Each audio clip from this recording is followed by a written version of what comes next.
There we go. Let's go get this so I can share it out.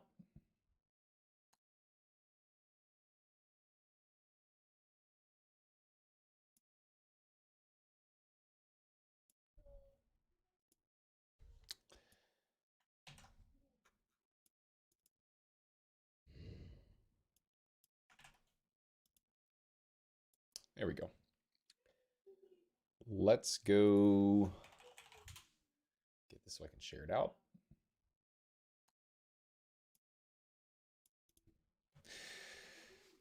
And now we just chill out, waiting for people to come in. We started at 6:15.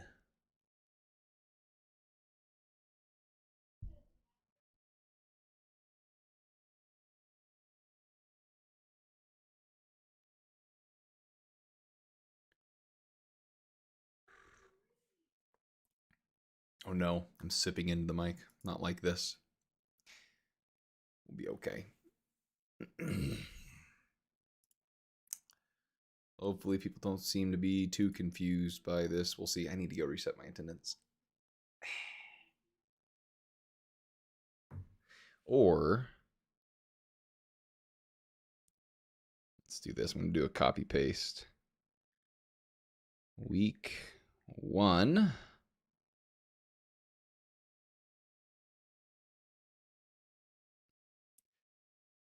Looks like OBS isn't picking up my wife and child in the other room.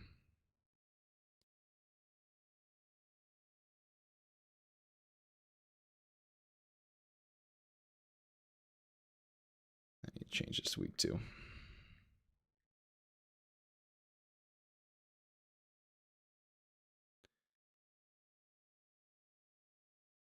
assuming everyone will be here.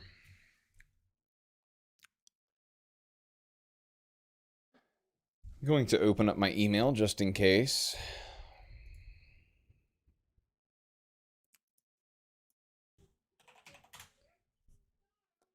Let's make sure OBS is yes. Okay. One unread message. Let's see what's going on here. Why is it making me sign in again? That's annoying.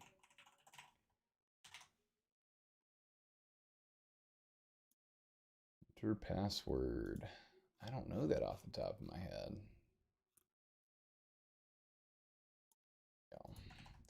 Thank goodness for password managers. I gotta do some authy.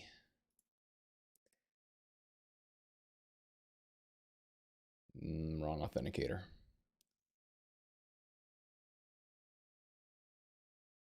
There we go.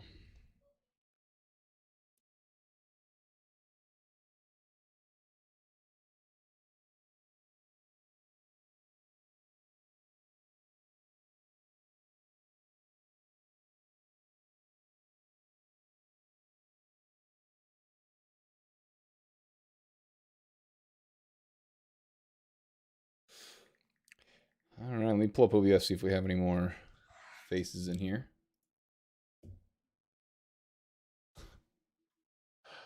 We have a very weird Russian bot. Let me see if I can get the ability to open up and see here.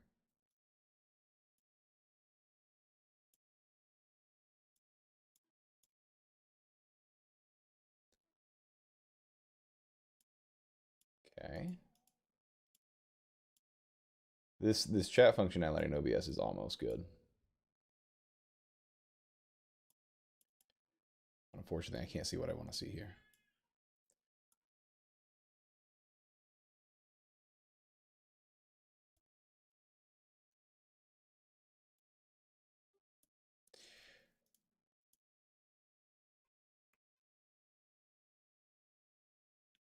Just remove that message. Easy. Hey, there's one. Hopefully the child in the other room is not going to be too bad, but we'll see what happens.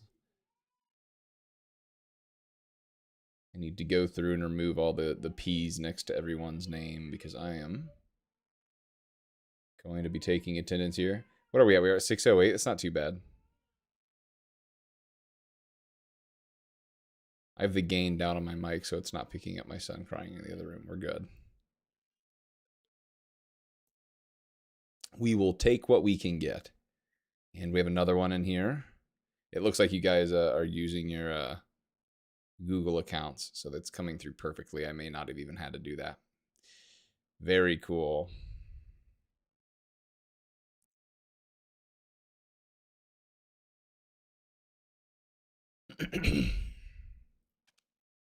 Hopefully this works.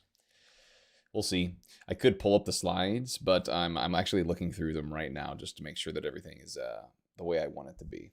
For any of you, I'm pretty sure, I'm assuming the social work majors are in the what was the behavioral sciences little sigil here. This is my wife's from when she was studying criminal justice. I don't know if she got this when she graduated or whatever, but I have my IWU drip. Okay. Back to taking attendance and all that fun stuff. I hope all of you are remaining warm, safe, all that jazz. I felt horrible. I went on the roads actually just now to get dinner because I didn't want to make anything before getting ready for the lecture. And realized that, I don't know, like the roads in town that are actually used like outside of neighborhoods are fine. I'm assuming that then the highway would have been, even better. But coming home, that's what I was also worried about. I don't know about that. And I don't know, gives my wife peace of mind knowing that I'm not out there on the road. So, oh well. At least we can do this. It feels like forever since I've seen you guys, mainly because it has been. This is what going to be 2 weeks, and we, since we meet on a Monday, it's practically going to be 3. Oh well. We will have 12 other weeks together, so I'm not too torn up about it. Who am I missing? 1, 2, 3. I have 4 people, 5 people. Just kidding. I'm missing nobody. We're at 6:10. We're gonna give maybe till 6:20 just to give people a chance to check, log into their Google account, maybe make a Google account. I'm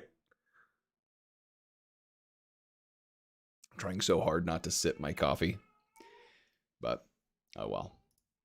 If you hear it, I'll apologize in advance, I suppose. Continue to look over the lecture material here. Where did my PDF go? Do I need to go pull that up? I do. I need to go drag it over. I need you. I need you. And we're going to do one of these now. Boom. There we go. This is what we're working with. Do I want to do a little bit of a zooming in action here? Yeah, we do.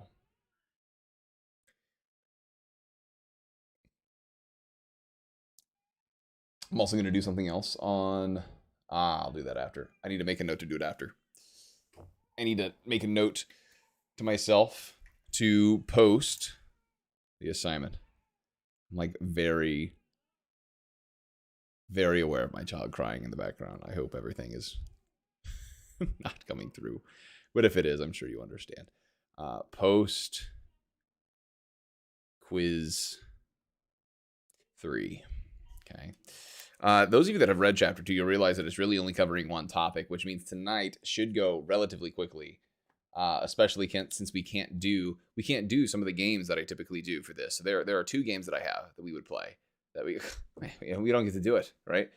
Because, well, we can't necessarily play over the interwebs like so. So we'll see.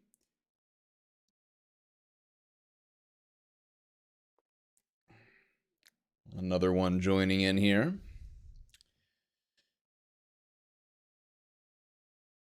With everyone using their Google accounts, I probably didn't have to do these little numbers, but just in case someone was like me and doesn't have I think I made a Google account for one of my educational classes.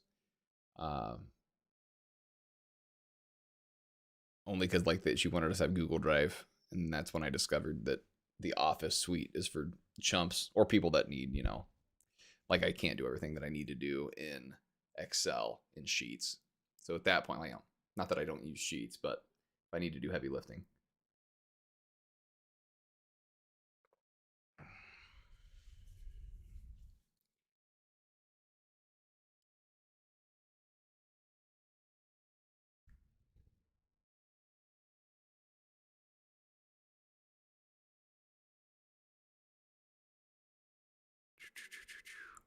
And we'll see who randomly joins in.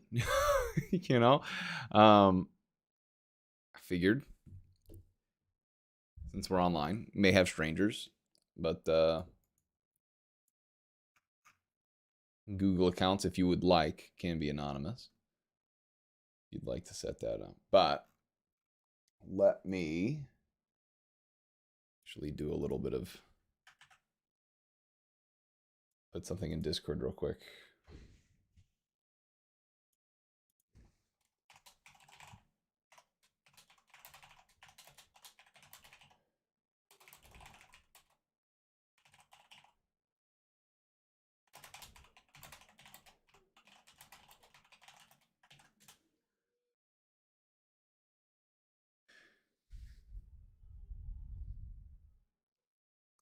They're under announcements.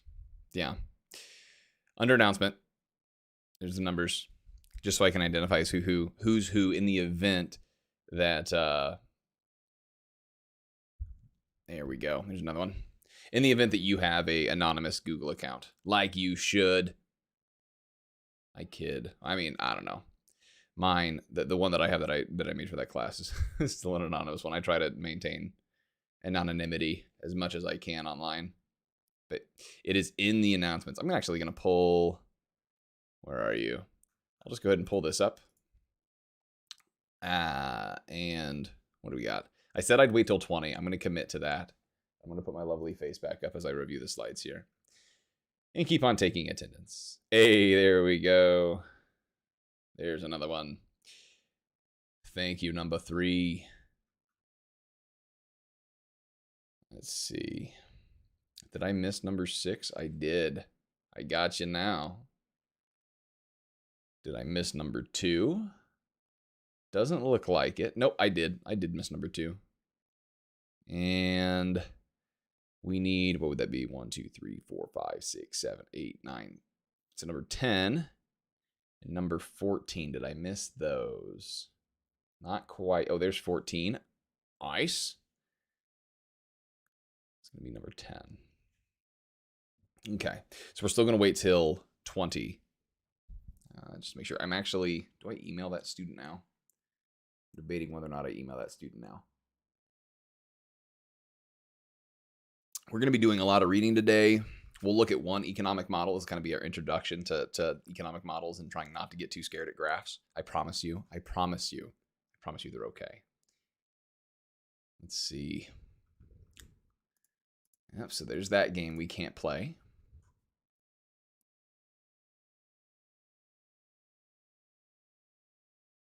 Did I miscount here? 1, 2, 3, 4, 5, 6, 7, 8.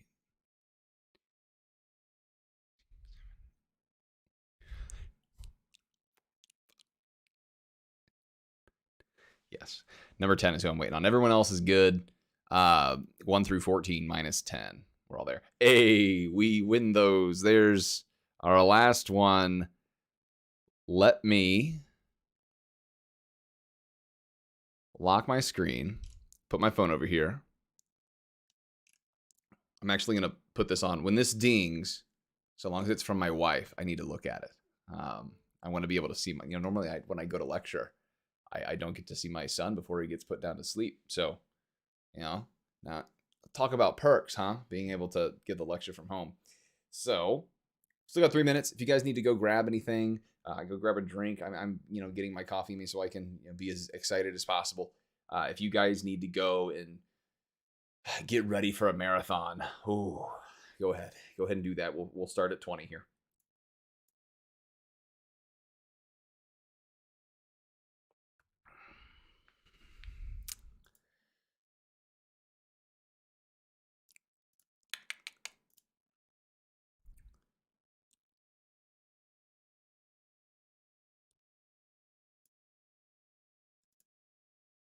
Does the book? Oh no, I'll have to go look for office hours this week. I may go over more questions for chapter 2 because I'm very curious to see if they do terms of trade when we talk about comparative advantage here. Or let me see if I can pull it up in another window real quick before we get started. pull up an example quiz of quiz 2 just to see if those questions, because I don't think I want to go over quiz 2 today, unless anyone has any questions. Of course, if anyone has any questions over quiz 1 or quiz 2, they are due tomorrow, right? So be sure to say something if you have a question. You can email me a picture of the question if you'd like. So, preview. I'm very curious if there are terms of trade questions for number 2. Let me scroll through this very quickly.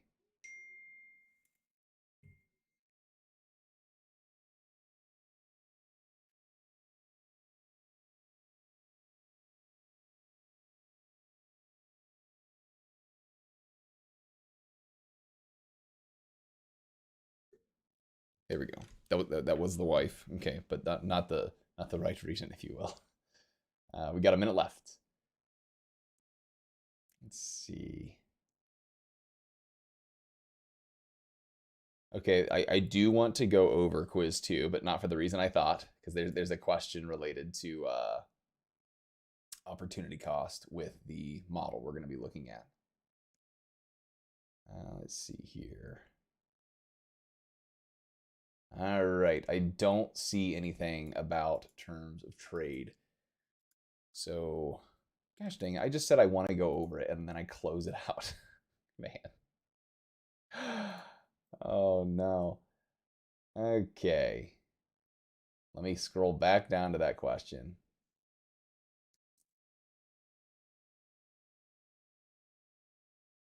There are questions related to who should specialize in what. Does this one also? Good. Okay, this one actually has 2 of the questions that I thought were, one that I thought was going to be there, and the other one that I'm not surprised to be there. So I will leave this open. Actually, better yet, I'm going to do some ninja editing real quick. Where are you? Where are you? We're going to go here. We're going to go to snip this out real quick. That way, I don't have to have the quiz up, because I'm afraid if it times out, I can't remember if it closes out or not. We're going to just paste this guy right in. Get this one to be full screen. And we're going to move you to the very end. And where's this other one at? There you are. I'm going to snip this and also create another slide. We'll start in one moment.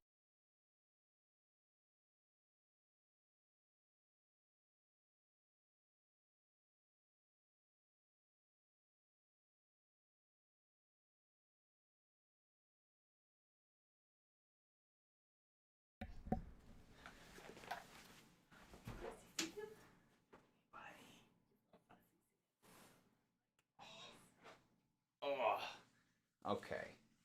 So we're going to go ahead and get started. And then I'm going to send Bobby Hill here off to sleep. So we're getting started, guys. Let's go. I'll see you tomorrow, buddy. Good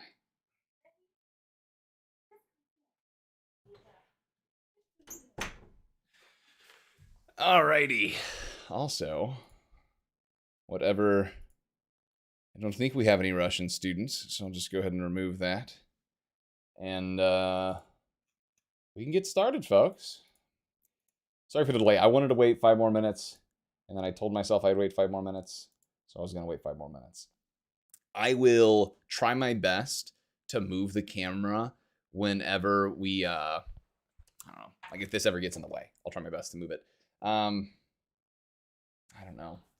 I like the lights off better. I'm a lights off kind of guy. I don't know. This is how it is in my office. So I apologize. I got my light on so you can see me if you need to see my mouth move. I will say as well, in order to try to get the camera to be a better quality, it's set up in such a way that the frames on my camera, you know, I don't get as many frames on my camera per second as I do my desktop, but we should be all right. So let's talk chapter 2. We're largely focusing on one thing and one thing only, Okay, opportunity cost, which I believe we talked about. I'm not going to plug in my pointer. I'm literally right next to my computer. That's not necessary. Okay, so this is the next best thing, right, that you miss out on when you make any sort of decision, right? It doesn't matter if you got something for free, right? So if you go to a free concert, there's still the thing that's going to cost you, and that is whatever you were going to do, right? This could be something like very monetary, like working an hour, working a shift at at whatever job you would have been doing. It could be spending time with family, right? They need not be monetary. It could be things that are invaluable, like hanging out with friends, hanging out with family, just getting sleep, right? Uh, you could say that, like, if you're foregoing an hour of sleep so you can wake up earlier and go to work, you could say, like, maybe you value, that 1 hour of sleep at, your $11 an hour, how much ever you're getting in for going in early to work.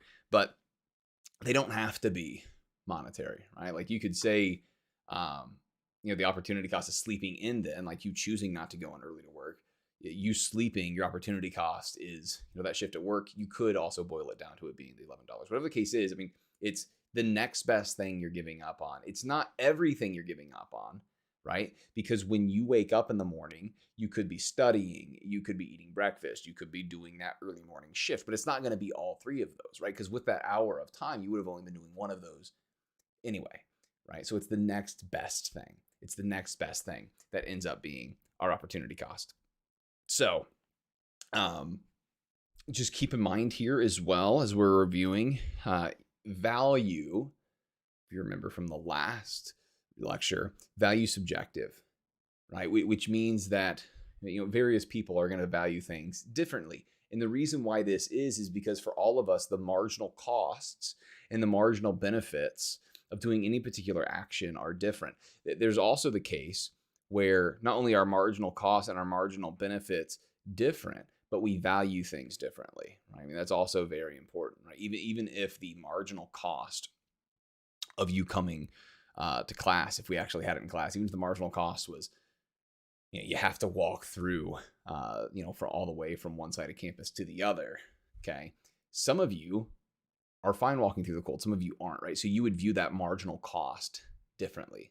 And of course, there'd be other marginal costs to come into class. It'd be, sitting in class instead of doing whatever you would have been doing otherwise, sitting in your nice, comfy residence halls, I'm sure, wherever you're living. So we're going to be largely reading this guy's work today. We're going to be reading some essays by him. This is Frederick Bastiat. Okay. Dude had some pretty sick sideburns, I will say. They're not American in the sense that, if you look at some of our presidents throughout history, I mean, pretty wild. Okay. Untamed even. This guy, nice, proper, not too bad. But why we're talking about him is because he came up not necessarily with the name opportunity cost, right? But he came up with, oh man, like the spirit of it, right? He all but came up with the term itself, but he came up with the idea of opportunity cost. And we're actually going to read his essays. Okay, of course, he was a French dude, so they're written in French. So we're going to be at the hands of any translators here. But we're going to look at his essay of, what is seen, not essay, but like an excerpt where he talks about this whole idea of what is seen and unseen. And then we're also going to read the candle maker's petition. I will have to go and find that one because that one is very good. Because you can become obsessed with some policy decisions and think that they're good if you assume that opportunity costs don't exist. So we'll read that one. We'll also read this thing about broken windows. If you guys have ever heard of the broken window fallacy, this is the dude. Okay. So we're not going to read it here. I'm going to pull up the actual essay here. So this is the excerpt here from What is Seen and What is Not Seen. Okay. So I'm actually pulling this from Common Sense Economics. This is the book that I use for my high schoolers. And this is like some extra material. And here they have his essays. This is also what you see when you just Google Frederick Bastiat, What is Seen and Unseen, which is Interesting. Okay. So the following is an article that is a condensed version of Frederick Bastiat, What is Seen and What is Not Seen. Bastiat was an economist who was also a member of the French Parliament in the middle of the 19th century. Interestingly, the issues he raises are valid today as they were over 150 years ago. Enter Bastiat. In the economic sphere, an act, a habit, an institution, a law produces not only one effect, but a series of effects. Of these effects, the first one alone is immediate. It appears simultaneously with its cause. It is seen. The other effects emerge only subsequently. They are not seen. We are fortunate if we foresee them. There is only one difference between a bad economist and a good one. The bad economist confines himself to the visible effect. The good economist takes into account both the effect that can be seen and those effects that must be foreseen. Yet this difference is tremendous, for it is almost always happens that when the immediate consequence is favorable, the later consequences are disastrous, and vice versa. Whence it follows that the bad economist pursues a small present good that will be followed by a great evil to come, while the good economist pursues a great good to come at the risk of a small present evil. Now, before I go back to this little blurb here, I do want to talk about this last sentence. He's not saying that, the ends just the means, the ends justify the means kind of deal. He's saying that, you pay a small cost, which has, great good in the future, whereas because the bad economist does not think into the future and does not think about the tertiary effects, the good economist will see that, it's worth, paying a little bit of a cost in order to have these great goods come about in the future. And the bad economist is saying that, oh man, like, let's go and get this one thing that I deem is good and worth it. Even though it may be worth it today, it may not be worth it in the long term, right? So he's saying two things. We have the good economists thinking about the long term, not just the short term. And where are you? So not just the long term, but also thinking about the unseen, right? The things that have to be foreseen, and not just foreseen in the future, but like if I am doing something, for example, when we were in the last recession back in 08, 09, one of the things that Congress was trying to do was to save the auto industry. So they started the Cash for Clunkers program. The idea being that you could take your car, your used car, and if you brought it into, the dealership as a trade-in, they would destroy, right? They would destroy that car. They would pour some sort of solution in it that it could not be used. The idea being that, this is going to encourage people to get those used cars off the market and get people into new cars, because this is going to increase the demand for new cars. Yeah, and this is going to help the auto industry because people are going to be buying more new cars. One of the unseen effects of this, not just going into the future, right, but like a tertiary effect, is that we're reducing the supply of used cars.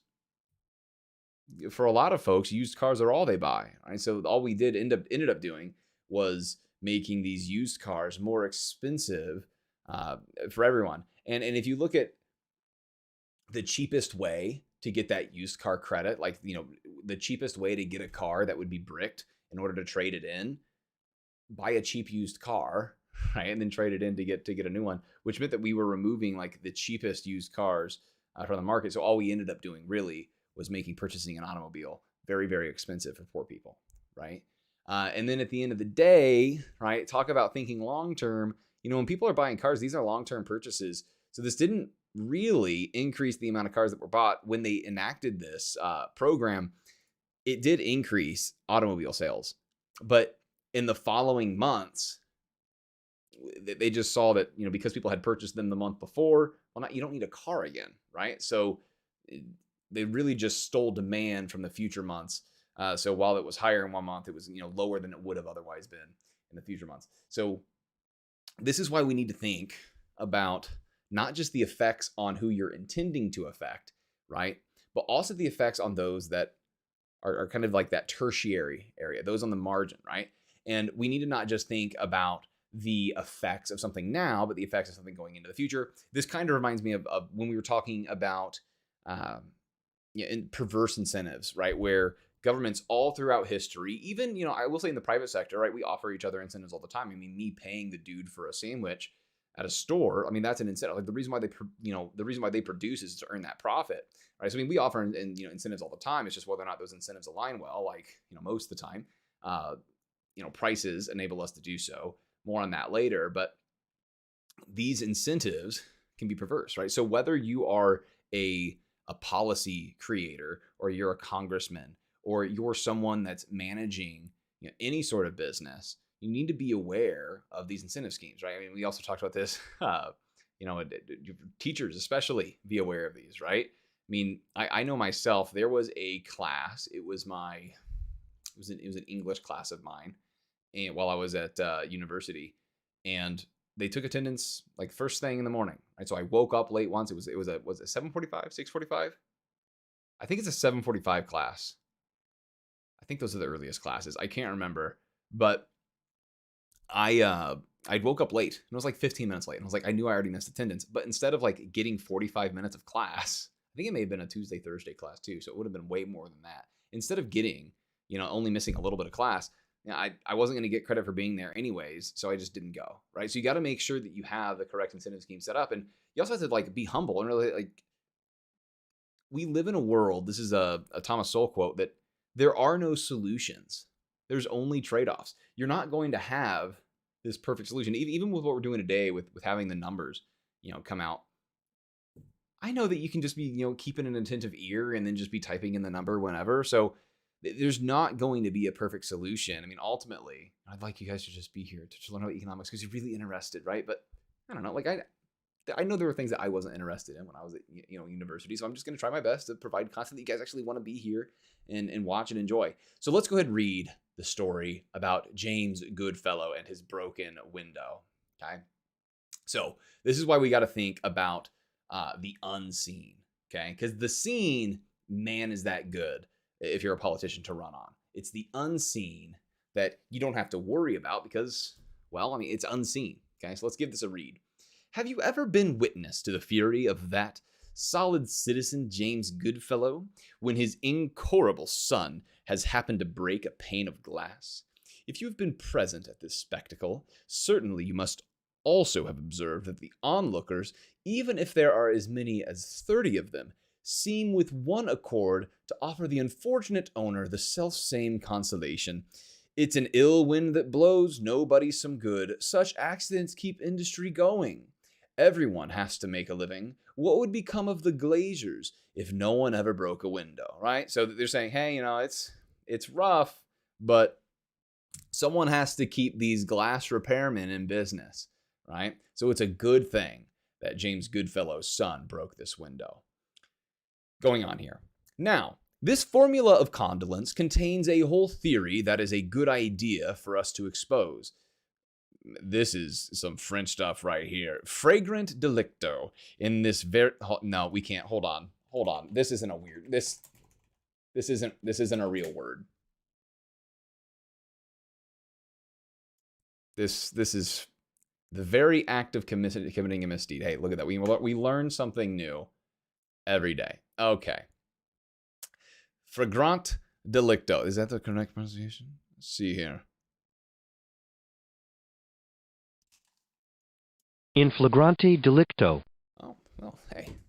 In flagranti delicto. The more you know. In this very simple case, since it is exactly the same as that which, unfortunately, underlies most of our economic institutions.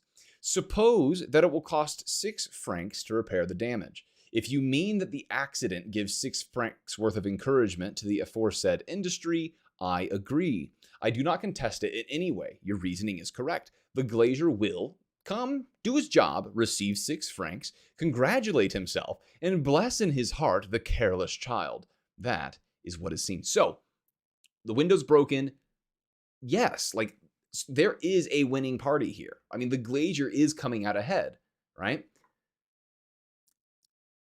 But it's not that there's no cost, right? Because, like, if the onlookers here were to be taken seriously, that would mean that we are made better off. Society is better off when windows are broken because, hey, now the glazier has a job.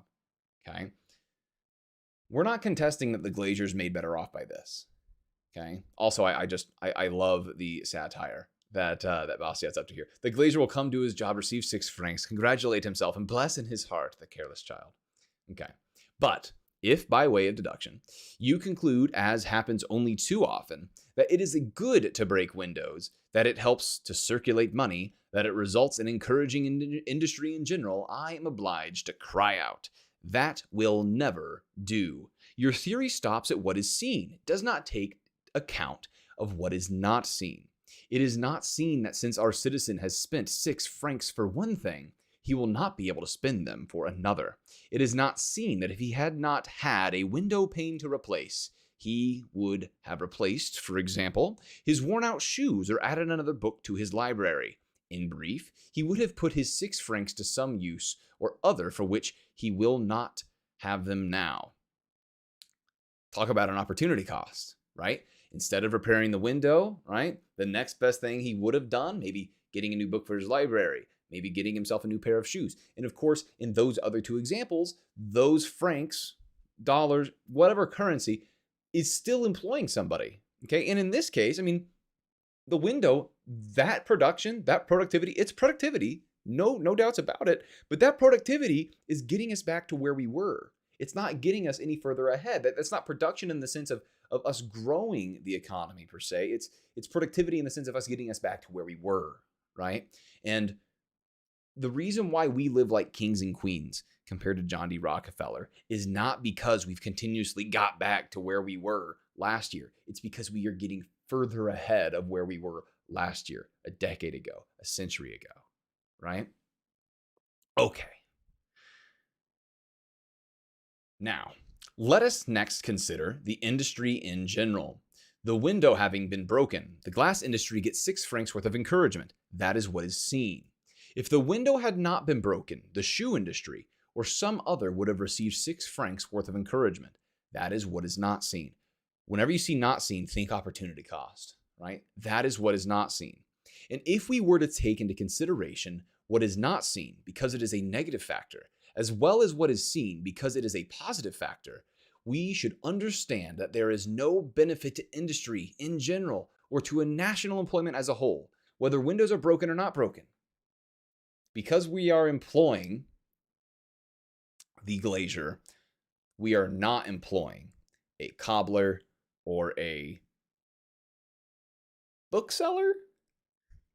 What would a bookseller be? Name for a bookseller. Don't ask why I'm using Bing. Trust me, I hate it myself. I haven't changed from Edge after the last time. I thought there was a name for it. I thought there was like this is the person who like the profession of a person who makes shoes is a cobbler. The profession of a person who repairs books and makes books. A publisher? Sure, we'll go with it. We'll go with it. If the window had not been broken, the shoe industry would have received 6 francs with encouragement. That is what is not seen. And if we were to take in consideration what is not seen, because it is a negative factor as well as what is seen, because it is a positive factor, we should understand that there's no benefit in general. Okay, so we have no lower unemployment when the windows are broken, right? It's exactly what it would have been. Instead of employing one person, we would have employed another. Now let us consider James Goodfellow. On the first hypothesis, that of the broken window, he spends 6 francs and has neither more nor less than before, the enjoyment of one window. On the second, that in which the accident did not happen, he would have spent 6 francs for new shoes and would have had the enjoyment of a pair of shoes as well as a window, right? When he has to repair the window, he has just a window. If he didn't have to get back to where we were, he would have his shoes and a window. Okay. I need to start highlighting so I'm not losing my place here. Okay. Now, if James Goodfellow was a part of a society, we must conclude that society, considering its labors and its enjoyments, has lost the value of the broken window. From which, by generalizing, we arrive at this unexpected conclusion. Society loses the value of objects unnecessarily destroyed. To break, to destroy, to dissipate is not to encourage national employment, or more briefly, destruction is not profitable. Okay? You can go back and you can find articles from 9/11 about why 9/11 was good, because now, we're going to have a lot of productivity cleaning up New York. What? You can also find the same thing in 2001, 2001, 2005, 2005 with Hurricane Katrina, right? Where there was it AIG? I remember reading one of his like one of these excerpts from an AIG like top banker where he's saying, hey, well, Hurricane Katrina sucks, but this is going to be great for the economy down there. Look at all the jobs there's going to be, like, just repairing everything. Okay. If they were getting new roads, not like losing the ones they had, yeah, like building roads that are needed, right, where the costs, are outweighed by the benefits. Yeah, that's productivity. That makes us better off. That makes us more prosperous, a more wealthy society, and so on. But when we lose roads and then have to repair them, that productivity is just getting us back to where we were. That doesn't make us better off. We are not better off when hurricanes strike. We're not better off when terrorists fly planes into buildings, right? We're not better off. Like, if you're to believe in the broken window fallacy, right? If you don't realize that it's a fallacy, you would think it'd be better off if we just every winter we all just went down to Florida and we just let whoever wanted to test missiles just bomb the Midwest. And then when we come back, oh my gosh, we would have so many jobs to do. We would have so many things to do, right? It's not about what is seen. Yes, there is productivity, right? But what if it didn't happen? What's the unseen? Well, we would have that and we would have everything else. Okay. Of course, by now we're belaboring the point, but we'll finish up this little excerpt here. The reader must apply himself to observe that there are not only two people, but three. In the little drama that I have presented, the one, James Goodfellow, represents the consumer, reduced by destruction to one enjoyment instead of two. The other, under the figure of the glazier, shows us that the producer whose industry the accident encourages. The third is the shoemaker, or any other manufacturer whose industry is correspondingly discouraged by the same cause. It is the third person who is always in the shadow, and who, personifying what is not seen, is an essential element of the problem. It is he who makes us understand how absurd it is to see the profit in destruction, right? In order to see the how absurd it is for there to be profit in destruction, you have to notice what we're not getting, right? Otherwise, you can have these edgy takes that sound brainy when they're not. That they're as stupid as they sound, right? It is stupid to say that Hurricane Katrina was good, for New Orleans, right? On its face, it's not true. But if you try to come up with this argument, this is actually going to increase productivity, there's going to be so many more jobs. Like, you could make an argument for it, but it's a fallacy, right? Like, we're not just, getting new roads. We're replacing what was already there. So instead of having roads and then all of that stuff go into new industry, we wouldn't good. Okay.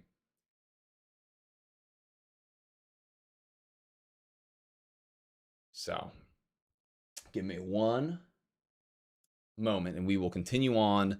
I want to find the Candlemaker's Petition, because this one is actually very cheeky and I don't think I have it linked to immediately. I will have to go find it because there are some policymaker decision, like some policies that you could put forth if you are not aware of the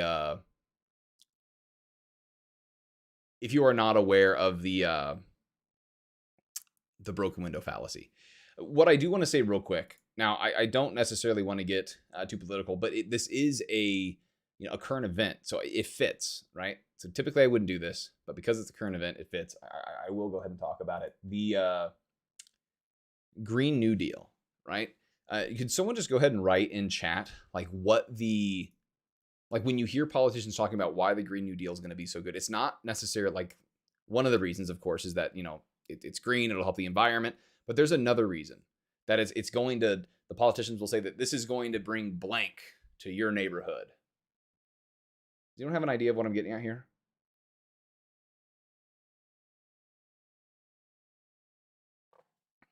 It's going to bring good blank to your neighborhood, to your city, to your state. In reference to the Green New Deal. I'll give you a couple minutes, see if anyone wants to type anything in chat there.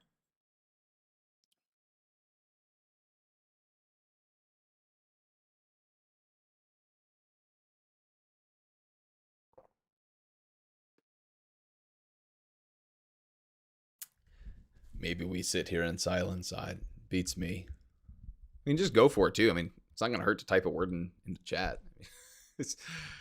I found that it's easier to type things. Jobs. There's the big one, right? This legislation is going to bring jobs, and it's not just with the Green New Deal. I'm saying this because it's the most recent one. Of course, back in 08 and 09, during the Great Depression, right? Like the public works projects, the subsidizing the arts. The idea was that this was going to bring jobs in. Okay. What we have to realize is that there's not any more employment than there otherwise would be, because we have to think, where is the government getting the money in order to pay the people laying roads, working on bridges, right? All that infrastructure. Where's that money coming from? One of two places. They're either taxing it, right? That's the most obvious one, right? That they're going to tax it, which is going to lead to, individuals paying money out of their paychecks, money that they would have spent at a diner, at a movie theater. They would have spent it elsewhere, or they're not taxing the dollars. They're borrowing it. And when they're borrowing it, they're practically just borrowing from the Federal Reserve, just using a middleman. We'll talk about that later when we talk about monetary policy, which is just taking your purchasing power, right? So instead of your dollar buying you $1 worth of goods, it's buying you 90 cents worth of goods, right? In either case, it's coming from people who would have been using that purchase power for other things, right? So instead of spending it on those other things, it's now the government spending it on that infrastructure. Okay. Now you could argue, right, that doesn't put like that, just like, and that's why the Green New Deal shouldn't pass. Instead, it comes down to preferences, okay, which is subjective. Is, do you value more the one person purchasing whatever they wanted to purchase, or having that purchase, that person forego that purchase and then be, have that money in the government's hands to be building infrastructure. Okay. Whatever the case is, it's not that there's no cost, right? There's no solutions. There's only trade-offs. Okay. If you keep that quote in the back of your mind when we're thinking about opportunity costs, it'll help a great deal. And yeah, Seth, I will say, I do think that there are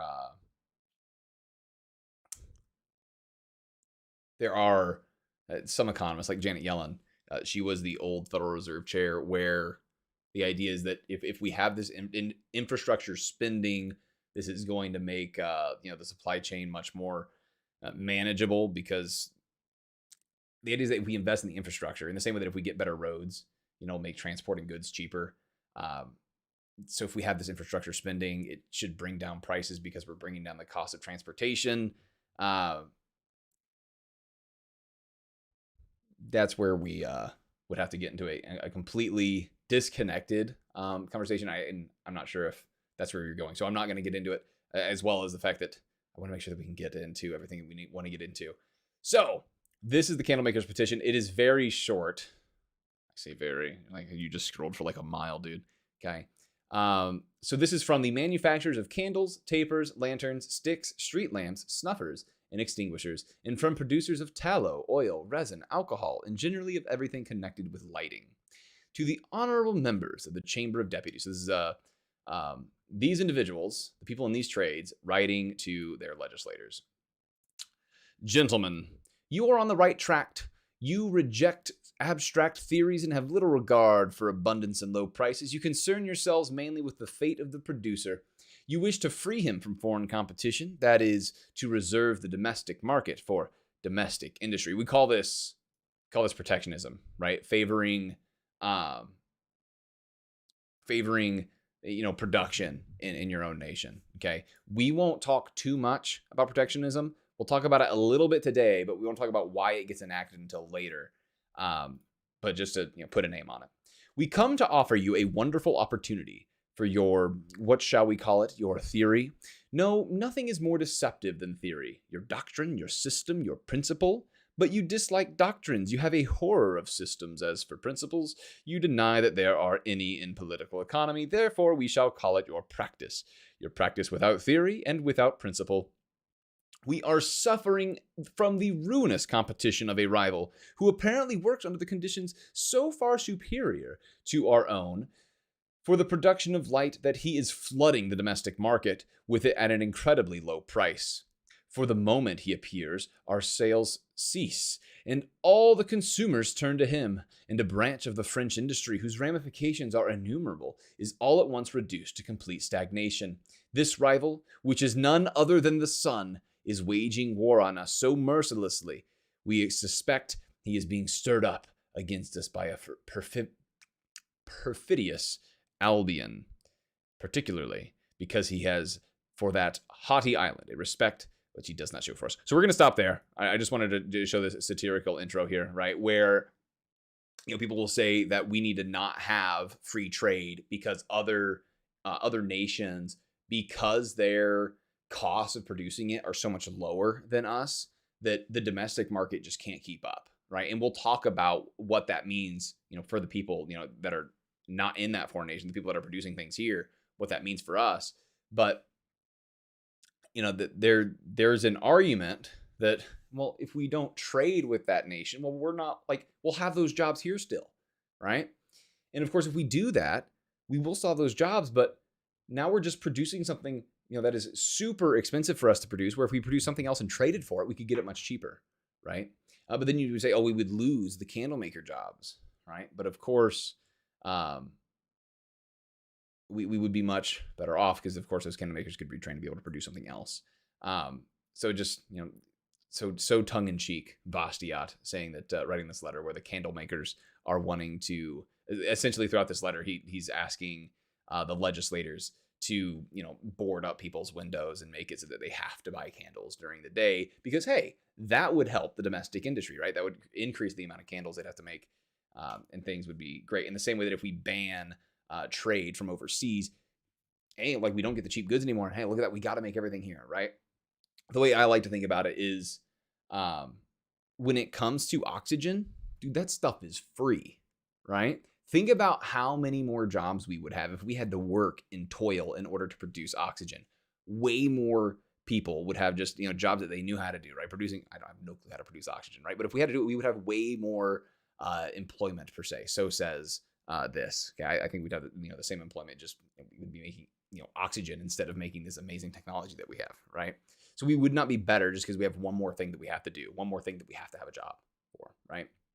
So we'll come back to this in idea later. I'm going to go ahead and close out of this because we're not going to be on it. Let's go ahead and get in here and get on with the lecture. That's enough of Bastiat. If you can't tell, he's one of my favorites. Just because of how tongue-in-cheek he is, as well as just, this, without saying the word opportunity cost, this dude's writings essentially just modeled it so well. So let's talk about modeling opportunity cost. Don't freak out. There's a graph, okay? I know graphs can be scary, but I promise you, this is just showing moving from the production of one item to the production of another item. Okay, so we call this a production possibilities frontier or a curve, okay?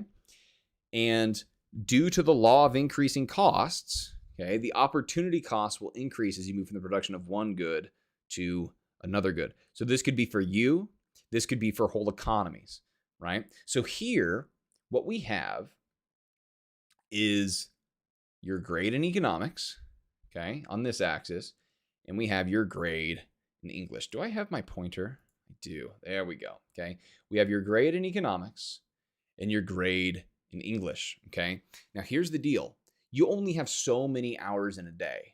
Okay. You only have so many hours in a week, so many hours in a semester. I tell you, man,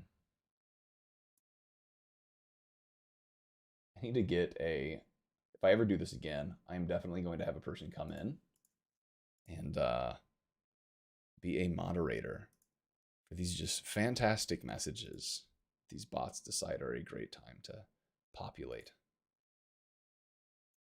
my chat with. There we go. Okay, I'm gonna do this as well. A little tiny weaver there. Cool. So going back. Now, we have your grade in economics and your grade in English. If you are putting all of your time into studying economics, okay, you'll get an A, right? You'll be at point S here, okay? But if you're putting all of your time in economics, you're only getting what you're getting from the lectures in English, you're going to end up getting a D in English, okay? If you put all of your time into studying English, you're not going to have time to study my material. What the heck? I mean, you're going to end up getting a D, okay? If you perhaps do put some time into economics, some time into English. Maybe you end up near point T, right? The whole idea is that as you move from the production of one good, let's say studying economics, to the production of another good, studying English, okay, we lose some of the other good, right? In this case, as we move from point S to point T, we are losing one letter grade, right? We're losing one letter grade, okay? And as we study more of English, well, now we're losing 2 letter grades, okay? And this is because, I mean, if you think about it, when you go and you study economics, go and study anything, right? Like the first time you study, okay, let's say that this is like a daily thing, okay? The first time you study each day, you're going to be hitting the things that are, most important. They're going to be most fresh in your mind. Like if you study a thing for the 100th time, at that is much less useful to you than when you study it the first time, right? And of course, if you're not studying at all because you're so busy with English, right? I mean, you're going to be losing out on a great deal, right? So your costs are increasing as you go from the production of one good economics to the production of another. And of course, the same is true as you go from English to economics, right? So let's continue on with this model here, okay? Here we're working with clothes and food, okay? Clothes and food. Now, when we're up here at point S, we're only producing clothing, right? You notice we're at 0 units of food here, okay? We are only producing clothing. And as we move along this curve, we're producing more and more food, okay? So as we go to point A here, okay, we're losing 1 and some change units of clothing, but we're gaining, we're gaining 3 units of food, okay?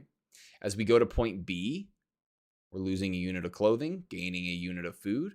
We go from point B to point C, we are losing 2 units of clothing, only gaining 1 unit of food. And as we go from point C to point T here, we're only producing food now, right? And we've actually lost 2 units of clothing for what looks to be half of a unit of food. So you can see like our cost is increasing, right? We are paying more clothing, right? Or paying the same amount of clothing, but getting less food, right? So our clothing is getting us less food in each every time. We could also go the opposite and see that as we go from making food to making clothing, right? We are, giving up more food and getting less clothing as we move from producing one good to another good, okay? So also important to note here, there are different points. We have what we call efficient. These are any points on the line, okay? Any points on the curve, because this is us using all of our resources, okay? These points that they've actually noticed here, like they're just different coordinates, right? So here we're making, if we're using all of our resources at point, that would be at point A because it's on the curve. That'd be making 1, 2, 3, 4, 5 units of clothing and 3 units of food. Or with all of our resources, we could put those to work, making 4 units of clothing and 4 units of food. Or you could be at point C, making 2 units of clothing and 5 units of food. Or we could just make all food where we make 5.5 but no clothes. Or we could be making 6.5 units of clothing and no food. Okay. Whatever the case is, this is us utilizing all of our resources, okay? We can make any of these different combinations that are on this line, which means then anything that is a combination out in this area, right?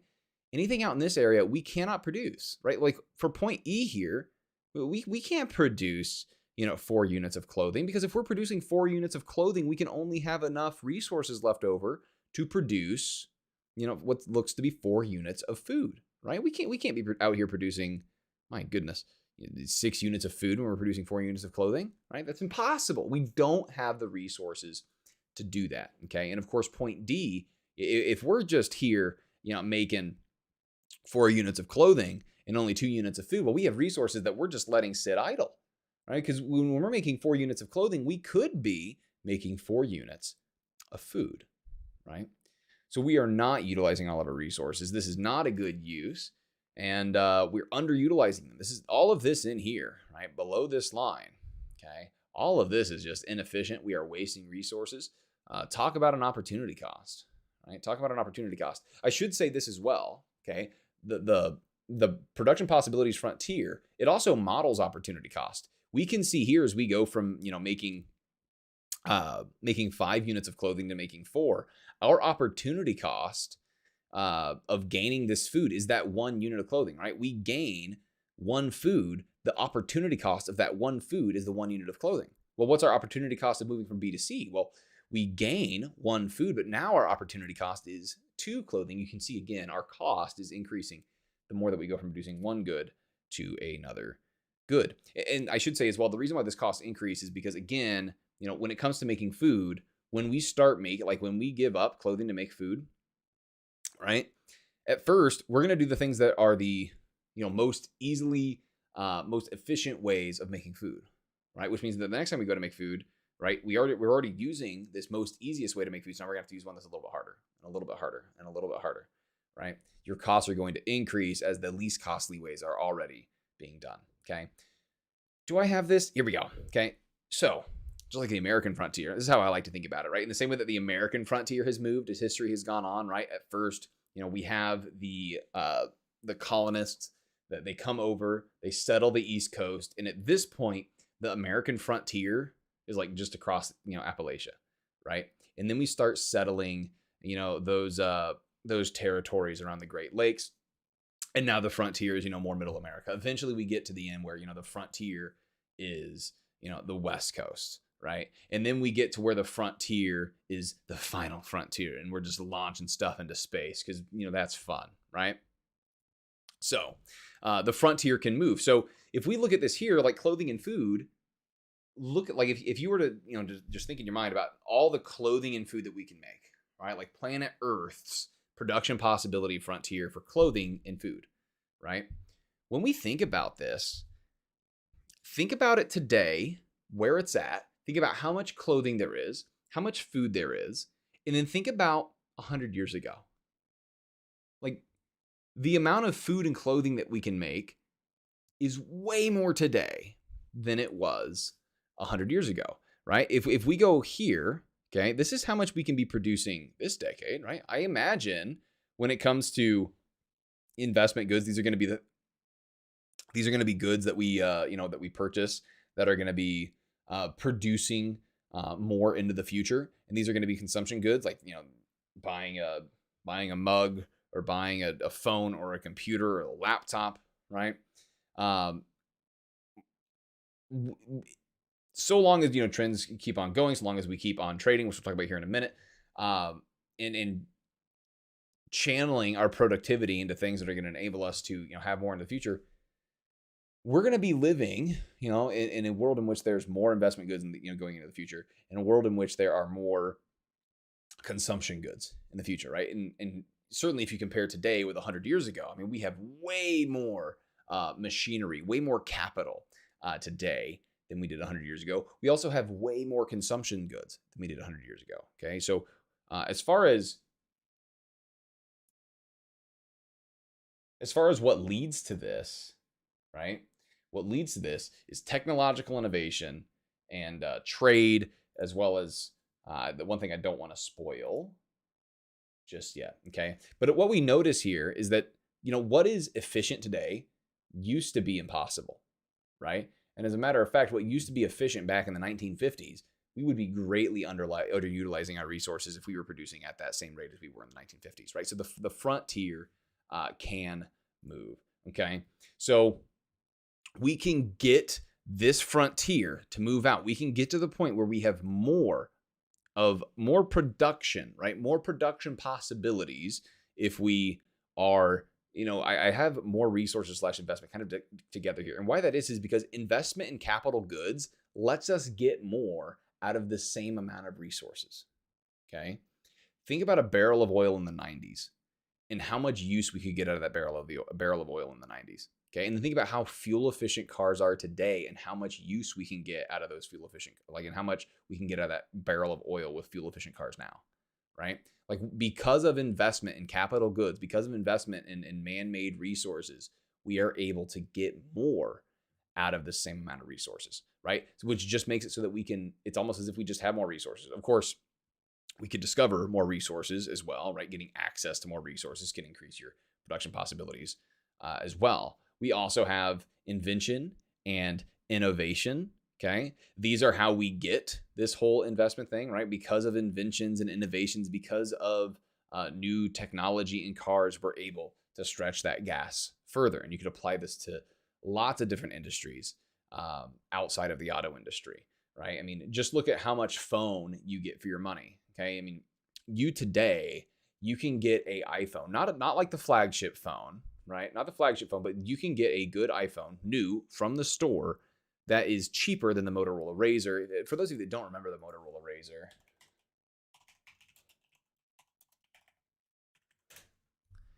that's this phone here, right? Like this thing when it came out was like $600, okay? More than that, let's see. Motorola Razr 2004. Let's see if I can find a review from 2004 where they go over the price. Look at that old video. Wow. $750, right? And this is $2004. Let's go to inflation calculator. We're just going to punch in the numbers. In 2004, you purchased an item for $750 in 2021. It would cost you $1,000, right? I mean, so people were buying, where'd you go? People were buying this, right, for what is in today dollars over $1,000, right? Talk about an increase in the production possibilities frontier, right? And the thing is, like, Motorola, I don't think they make phones anymore. I think there was actually the Touch Razr that people were talking about that they released some images of. I don't know if that ever came out. But because of this, yeah, some companies go down. I mean, certainly Motorola is not making as many phones as they once were, right? So, I mean, so is that bad for the economy? Like, we have less jobs. I mean, think about as far as innovation goes. I mean, we've had computers with word processors where we don't need typewriters anymore. So what about all the people working in factories making typewriters? Those jobs are gone, right? In 20, oh boy, is it 2020? Was that 2016? Oh gosh. Andrew Yang, was he 2020? Or was it, I think he was 2020. I can't remember, right? His whole thing was this. I mean, because of invention and innovation, we're going to have all of these jobs gone. I hate to go against the guy here, right? But this also means that we have destruction, yes, right? But all of the people that became unemployed because we have computers now were able to find other things to do, right? It was in their best interest to retrain and go do other things, okay? And ultimately, we could get into a huge rabbit hole, talking about like government retraining programs and whether or not those work. But certainly, we are better off because of all this innovation that occurred, right? Yes, some things go by the wayside, but better things replace them. We'll get to this word creative destruction here in a bit with Joseph Schumpeter, okay? Another way that we can get more production possibilities would be through better institutions, right? So we'll talk about, something like a centrally planned economy and a market economy, right? In a market economy, you would have more production because there wouldn't be, you'd have, a functioning price system that enables the most efficient, most accurate allocation of resources that aligns with the increasing of productive capabilities. And then central planning, where the government is deciding where everything should go, that would not be as efficient as individuals doing it on their own. There's also institutions like, if we're protecting property rights, people will not be busy protecting their stuff, right? They'll leave their homes and they'll go and work in the marketplace if they know that they can come back to their home and everything will still be there. Okay. We could also say, if instead of playing games, hanging out with family, resting more than what the bare, minimum is, right? If we just sacrificed producing nothing, we're always producing. It's either we're sleeping, we're eating, we're using the restroom, or we're producing. Like, we could give up leisure and we could produce way more, right? Is it worth it? I don't know, but we do it to, say that, there is an opportunity cost to all the leisure that we have. And I should say, it is because our production possibilities have grown so much that, we can have this leisure, right? Like, we can have the average workday be 8 hours and still be able to produce way more than we were 100 years ago because of these other things that we have gotten, right? So let's talk about that creative destruction. This largely comes from Joe Schumpeter, who he didn't coin the term, but he popularized it. Okay, in his book Capitalism, Socialism, Democracy. This is the first guy who does not have facial hair. I guess Adam Smith didn't. But in any case, he was an Austrian. And we'll go ahead and read this quote from Capitalism, Socialism, Democracy here. The opening up of new markets, be they foreign or domestic, and the organizational development, from the craft shop to such concerns as U.S. Steel, illustrate that the same processes of industrial mutation, if I may use that biological term, that the incessantly revolutionizes the economic structure from within, incessantly destroying the old one, incessantly creating a new one. This process of creative destruction is the essential fact about capitalism. Okay, so I like that he uses this word mutation or kind of evolution, right? Where we are revolutionizing the structure, right, from within, where we're shedding off the old productive capabilities and we are adopting new ones, right? Yeah, I mean, how many places are there that closed down because they couldn't compete with the at-scale prices that Walmart had? But now, because of that, there were a whole bunch of low-skilled laborers who didn't have any skills to provide in the marketplace that Walmart was able to pay way more than the other people employing them in order to come in and work in their essentially our warehouse stores, right? New ways of doing things. Yeah.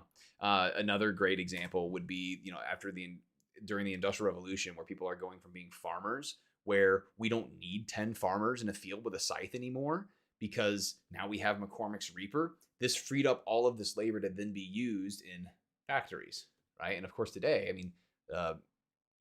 factories are being automated, right? Where that labor is going to be freed up and some new use is going to be found for it, okay?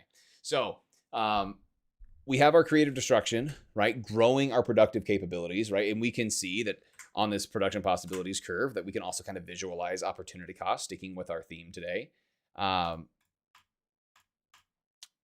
But let's talk about getting more as well, right? Because we can have a more wealthy society because we just produce more, right? Like we have economic growth. That's really what this is too, right? I mean, this is economic growth, us being able to produce more goods and services, okay? But another way that we can have more is not necessarily to have more stuff, okay? Introducing trade, okay? Trade lets us have more wealth without having more, okay? Trade lets us have more wealth without having more, right? Like, this is where we get into activities, right? Because I would have done a trade activity, but we're not in class, okay? Where I like to hand out dum-dums, okay? And before I hand out the dum-dums, you guys would rank, your favorite to your least favorite of dum-dums, favorite to least favorite as far as flavors go. And the one you like the most would be 18. I think there's 18 flavors. Can't remember. There's a whole bunch. And then you would rank them down to 1, okay? And then I would give you a random amount, okay? And you'd have 3 of them. And you would add up the rankings of these. So let's say you ended up with a number 11. I would then go through rounds where you could trade with people, okay? Make one trade. And what you see is that, you're going to trade away the dum-dums that you don't like for the dum-dums that you do like, right? Because value is subjective, what you would end up seeing is that the 3 dum-dums that people have would end up turning into dum-dums that they liked more. Despite us not having any more dum-dums, the wealth in the class, the material prosperity that people have, how much they like their dum-dums would increase, okay? In the same way, trade in the real world increases wealth, okay? It gets resources into the hands of those that value them more, okay? So when we enable exchange, if it's voluntary, okay, it's always going to make both parties better off, okay? And this is where we kind of get into, that man is rational, or what I like to say, that people have ends and they undertake means to achieve those ends, right? People are making purposeful decisions. The reason why I accept a trade with you is because I like what you have more than what I have. The reason that you accept a trade with me is because you like what I have more than what you have, right? So when we exchange, we both end up better off, okay? Now, if you introduce force into the situation, right? If you're giving me, you're good because I have a gun, right? That's not making you better off, right? If I say, hey, do you want to trade? I'll give you nothing for your purse or your wallet. Because you accept that trade, it doesn't mean that, oh, look at that, I just proved that trade doesn't create wealth there. And I say, okay, right? That includes force, right? That doesn't count. But when it's voluntary, trade will always lead to both parties being made better off. And if both parties are being made better off, that is increasing the wealth of society. Now, what if there is theft, right? Well, if there's theft, it's not just that you go up and then I go down and they offset each other and it's a zero-sum game, right? Because the reason why trade is so awesome is because it's a positive-sum game, right? We both go up, right? When there is theft able to be happening, it is not just something that balances each other out, right? The first thing is, what if what I lose is greater than what you gain, right? What if this item is very, very important to me, not important to you at all, right? Then we would be much worse off. It could be the case. I will grant you this. Like, what if you end up way better off, and now you end up just a little bit less better off, right? Well, in that case, still, it may not be that we're ending up net positive. Because here's what could be happening, okay? Or what would be happening, I should say, okay? If I know that theft is going to be happening, I'm going to be putting resources into assuring that theft does not happen, okay? If my property rights are not secure, instead of going and producing and being in the marketplace, maybe I always make sure that I have someone at home watching over my stuff so that way nobody can come in and take it, right? Which means that I'm going to be a lot less productive, right? Society is going to have a lot less being produced if everyone's having to worry about this, that it'd be a net drain on society if theft is allowed to happen, right? So that is why, theft is a net negative, right? Plunder is a net negative. We may get into that more. I can't remember if we do when we start talking about taxes and the effects that, again, the bad economist doesn't think about, right? We can't just think about taking money and giving it to another in the form of a program. We also have to think about how are people who are having money taken from them going to respond, right? And essentially, they're going to put resources into making sure that the least amount of money is being taken as possible. I mean, this is why people hire, accountants, right? Because they want to make sure that they are getting taxed the least. Yes. So we're not stopping. We don't have an activity to do. So sad. Okay. So when it comes to trade, if trade is creating wealth, right? If trade is this rising tide that lifts all boats, then if trade creates wealth, then if it costs us to trade, we're not creating as much wealth, right? I mean, if it costs us more to do anything, right? Humans react to incentives. If it costs you more to do something, you're not going to do it as much, right? So as we're fighting transaction costs, this means that we are trying to overcome a cost. We're trying to reduce it. And as we reduce costs, we're going to make it so we can gain from more trades, right? Let's say that I benefit from somebody. I would benefit from trading with them $1, okay? If it costs me $2 to trade with that person, I'm not going to trade with that person, right? The cost does not outweigh the benefit. The cost is outweighing the benefit, so I'm not going to do it. So there's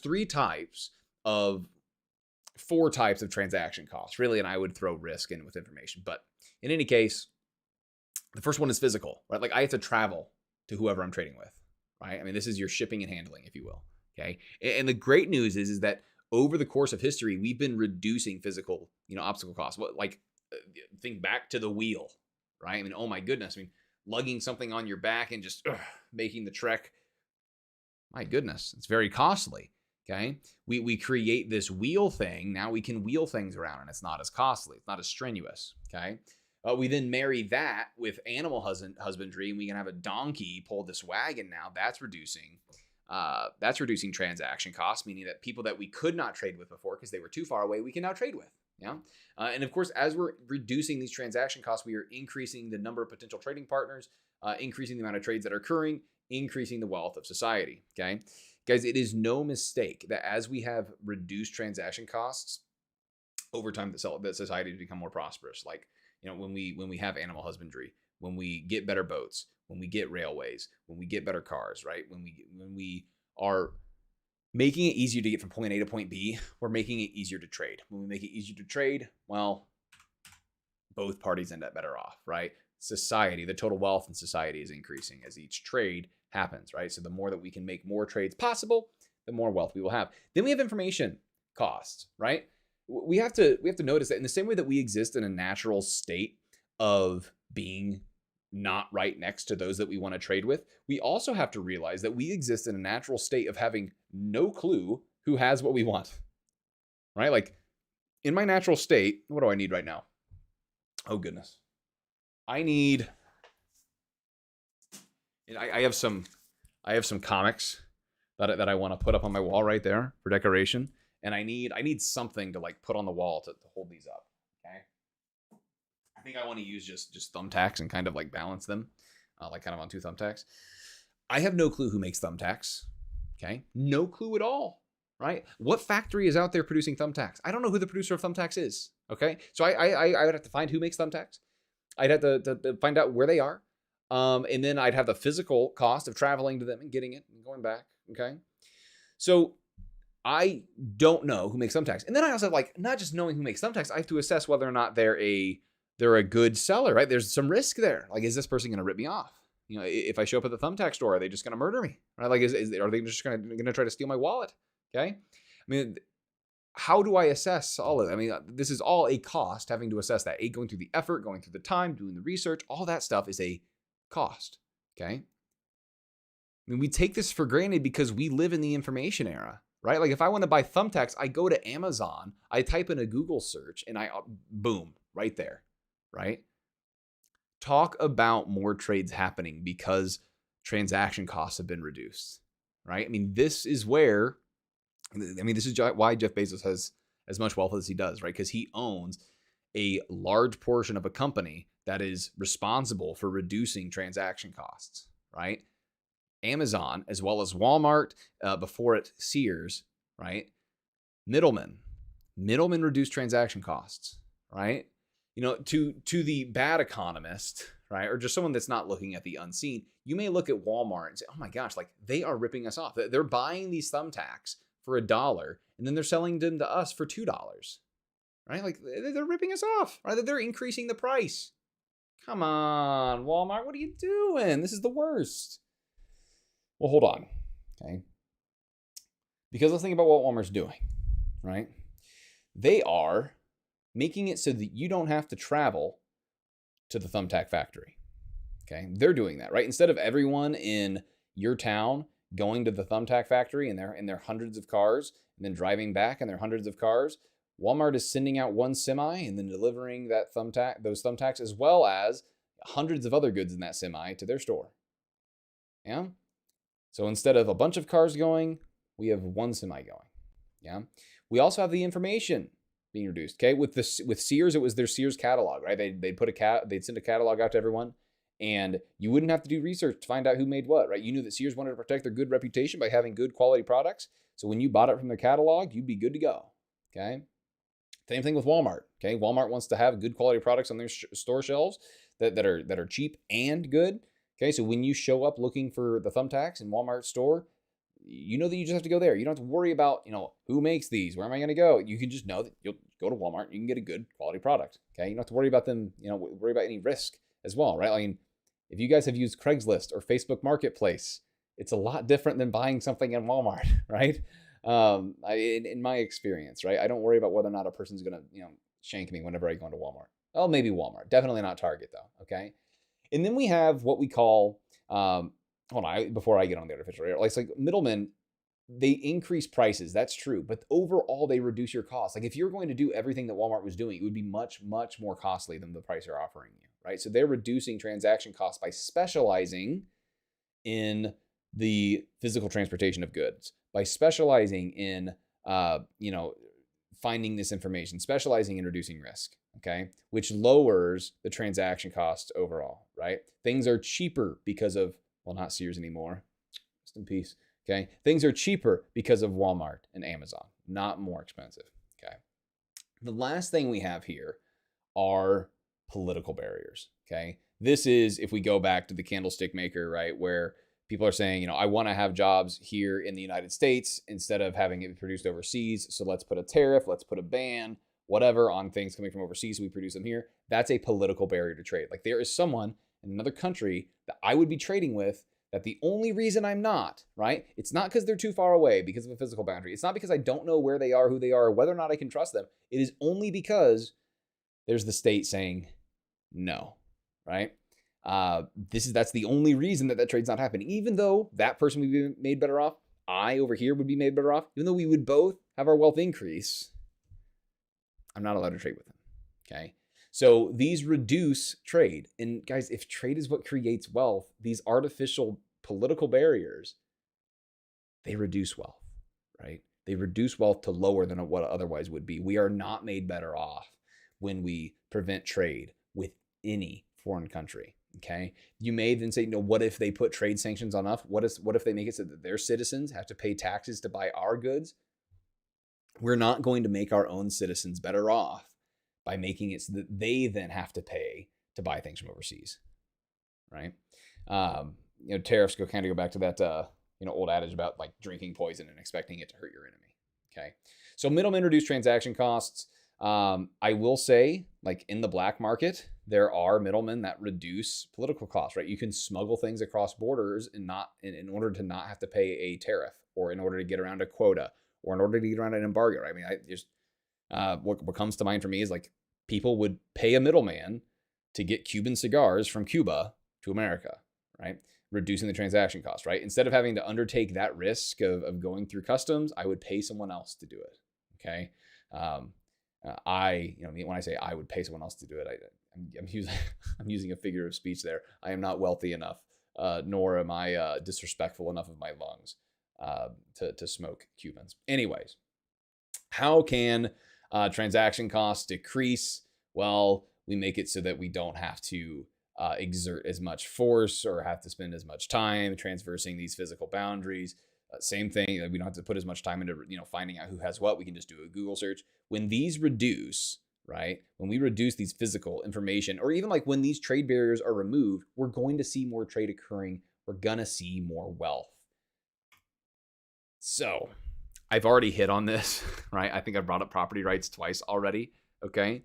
But property rights are imperative, okay? Imperative if you want to have wealth creation, okay? The first thing is that property rights are an incentive, okay? It encourages me to use what I own in order to help others, okay? I will care. We're at 7:30. Do I want to take a break, or do we want to keep going? Tell you what, go ahead. We'll go ahead and do an attendance check here, okay? Go ahead and put your number in. Go ahead and put your number in chat, and we'll do an attendance check here. You can go ahead and put your number in, and we'll be back at 35 or when everyone puts a number in, okay? So put your number in when you're ready to come back, okay? And if you guys want to, I mean, tell me what you think of this format so far. You guys are more than welcome to be, typing away, asking questions, making comments, observations, anything that you write in your notes, you could write in the chat if you'd like to. I just don't want to feel as lonely. Okay. The chat box is yours. But go ahead and put in your number. We'll be back at 35.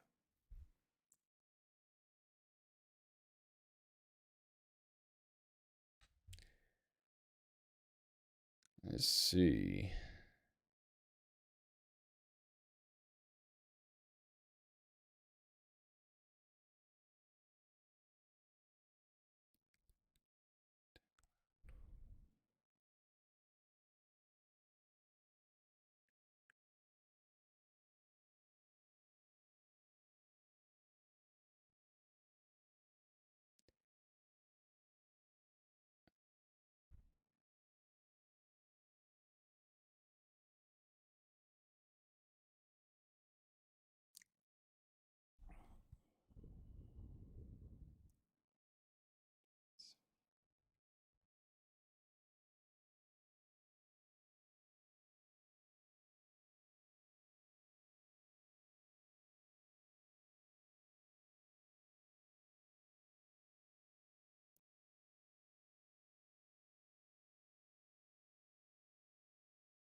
Okay.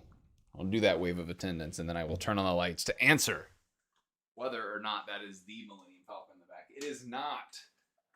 It is not. It is not the Millennium Falcon. As you see, it is a Millennium Falcon. I have two. You see, so it's very important that I make that distinguished feature about my shelves.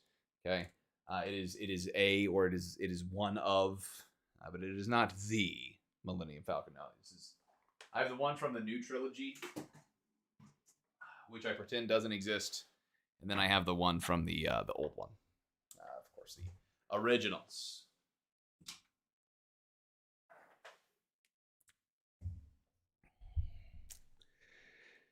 I am missing. Did I miss that one? Cool, we got that. Am I only missing one? I am. Let's see here. That is number.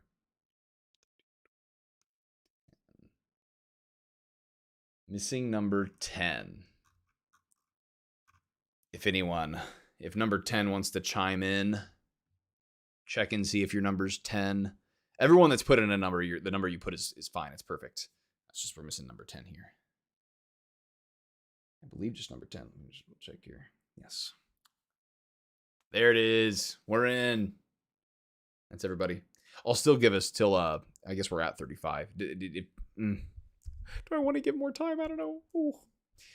You guys are saying this format's fine. I mean, I'm glad that you're not, those of you that are against it, you don't feel, strongly enough against it to put it in the chat box. If you are, I would like to know, why you like it, why you don't like it. Because as much as it's called spring semester, it's winter semester, right?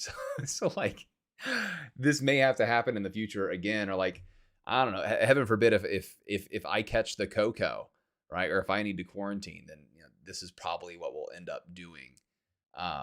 This is fun, but I also feel like, I don't know, like I know you're there. I don't feel your presence, if you just want to put some observations, chat, whatever. Okay. We're going to go ahead and go on and continue talking about property rights here. Okay. So property rights. Oh boy. Let's start with first, the most obvious one, which I can't believe I don't have on here. I suppose I took it for granted, but I mean, it's an incentive. I mean, if you can't own stuff, what reason do you have to produce? Right? I guess that's what this one technically gained by helping others, right? You're encouraged to go and serve someone else's need because you can, have this voluntary transaction with them, and whatever you give them, whatever you get is yours. You get to keep it, right? And so because of this, if you have a farm, right, you don't want to just grow enough for yourself. Okay, you also want to grow enough so you can have some for yourself, as well as then go out on the market and trade some, right? It could be that you don't even like what you're farming, right? So all of it you're going to trade away, and then whatever you trade for, you get to keep it, right? So by being able to own things, you have an incentive to go out and produce, right?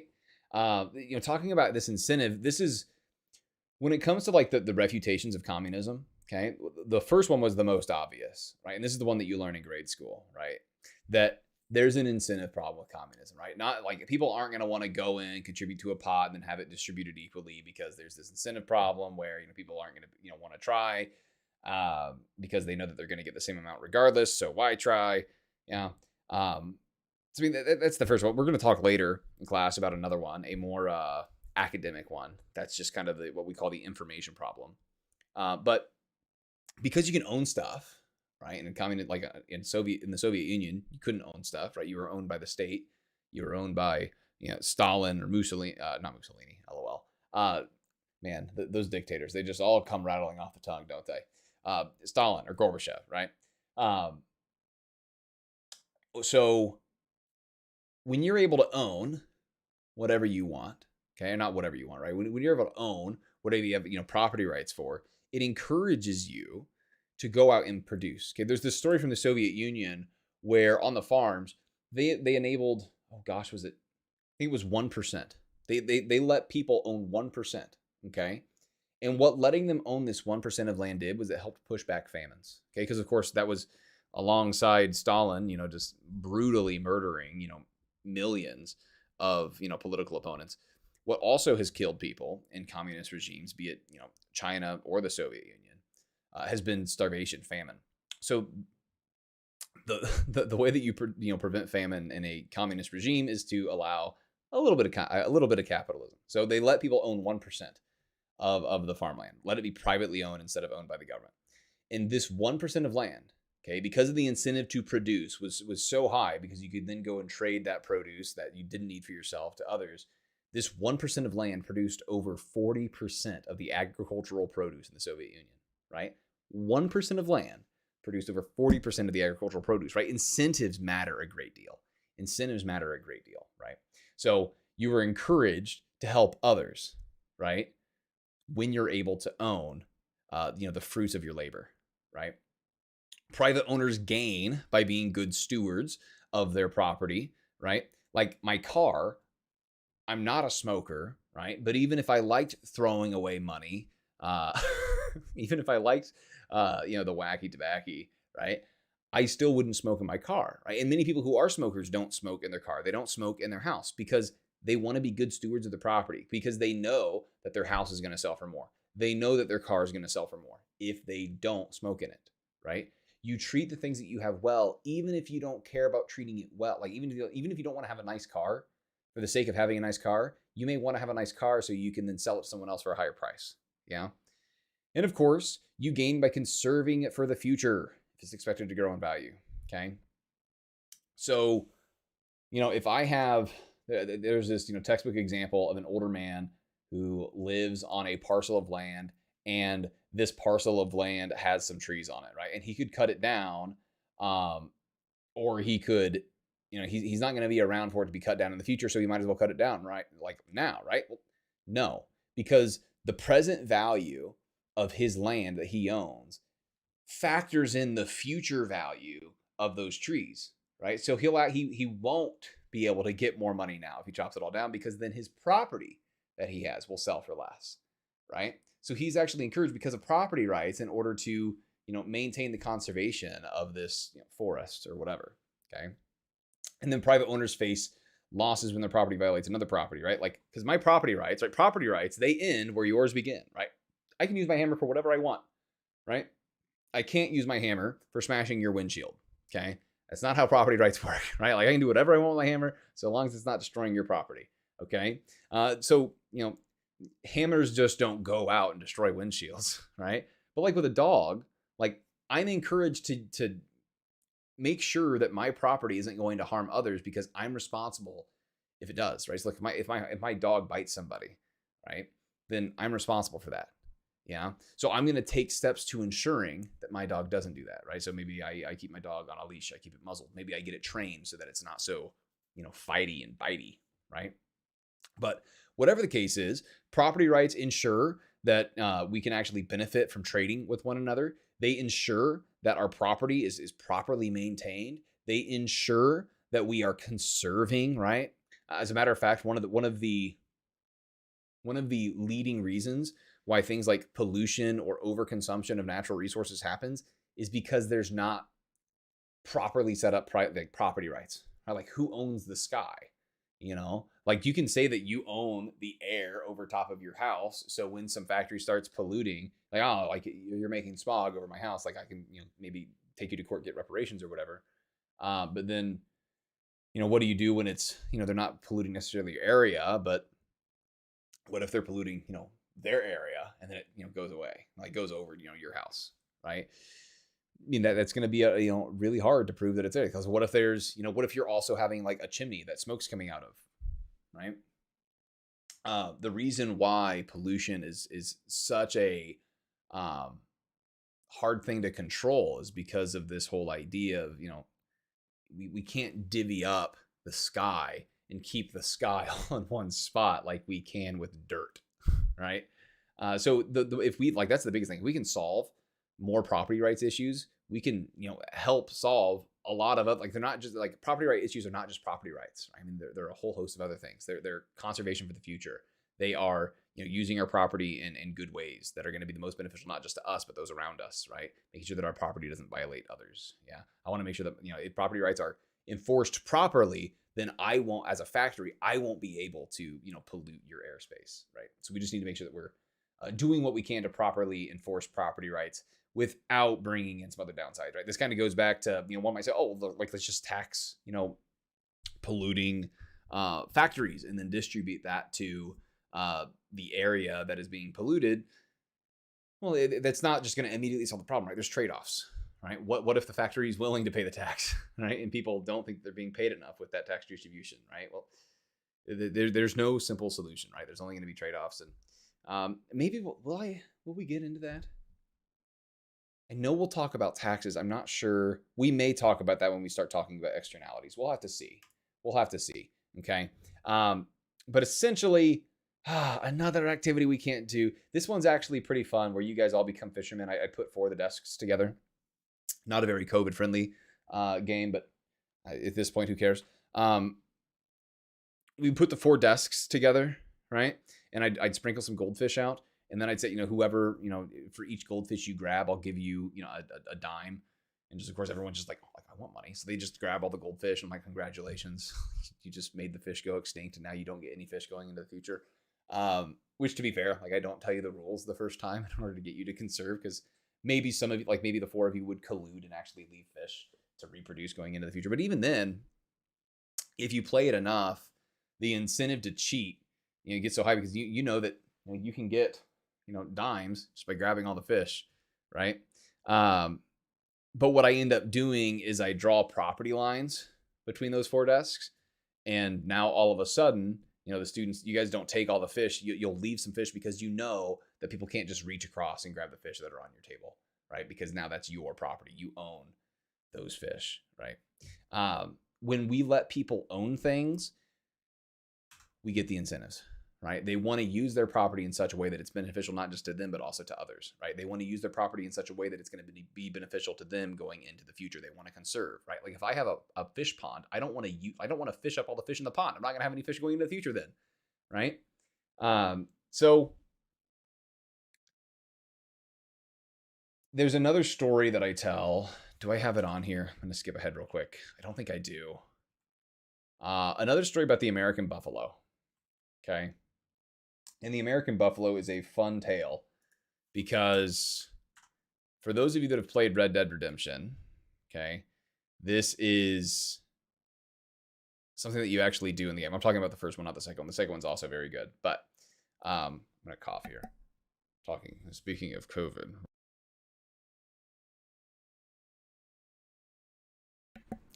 We're good, maybe. We'll see. For those of you that have played Red Dead Redemption, like you actually go and you hunt buffalo, and you hunt them so much they make them go extinct. And this is something that actually happened on the American frontier, where the buffalo were overhunted, and I think we got down to like triple digits as far as the buffalo population went. They almost went extinct due to killing them too much. I mean, the reason why this was A, for sport, right? B, buffalo, like their fur was like amazing for products. People also ate their meat. So like there was the actual uses, sport. They were kind of seen as vermin, right? As we're trying to settle this landscape, you have these big unruly beasts coming through and grazing where we want our animals to graze. So just get rid of them, right?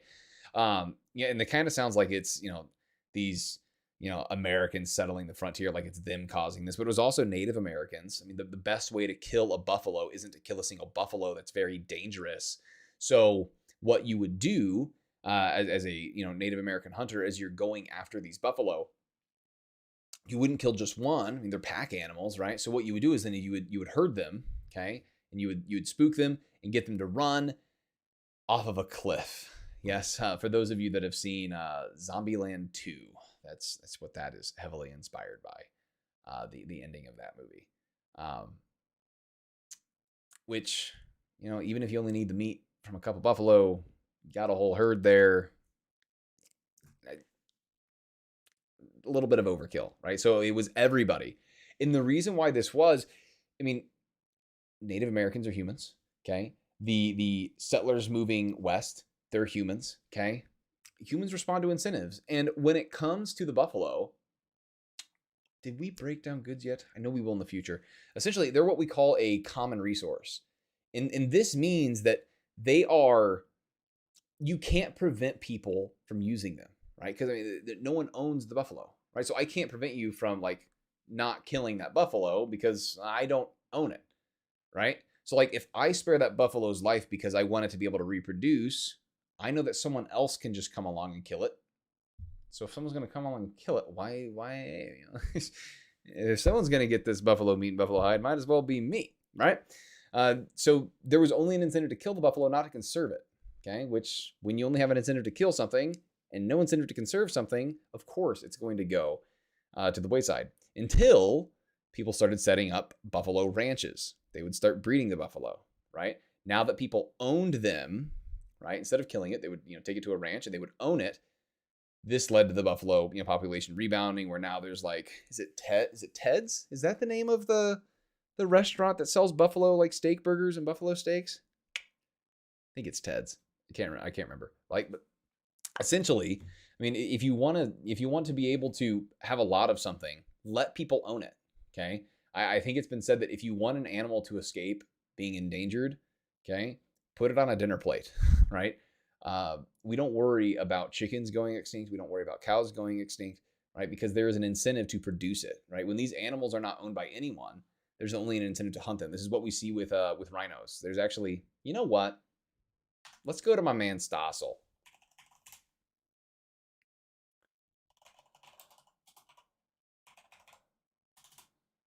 I'm gonna play this video here in a sec.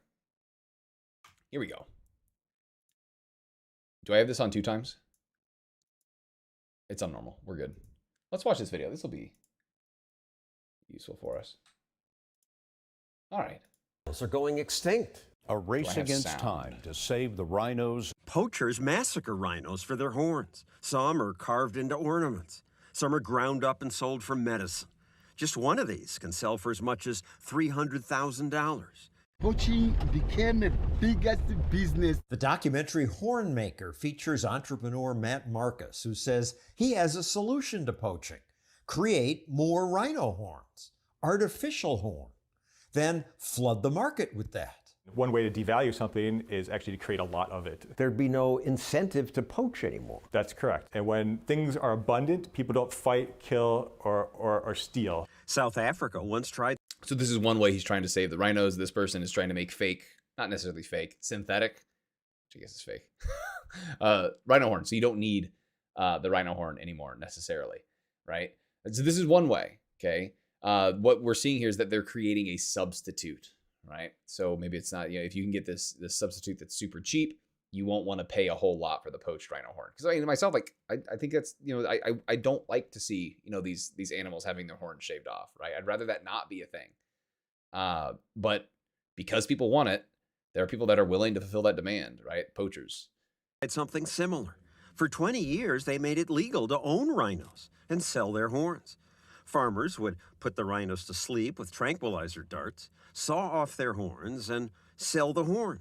Because this was legal, rhino farmers had an incentive to breed rhinos and protect them. The rhino population quadrupled. But then South Africa banned sales of rhino horn again. Poaching went down? No, it went up. It went up by thousands of percent. Opposition from conservationists have not halted the slaughter of rhinos. At least some people learned from that.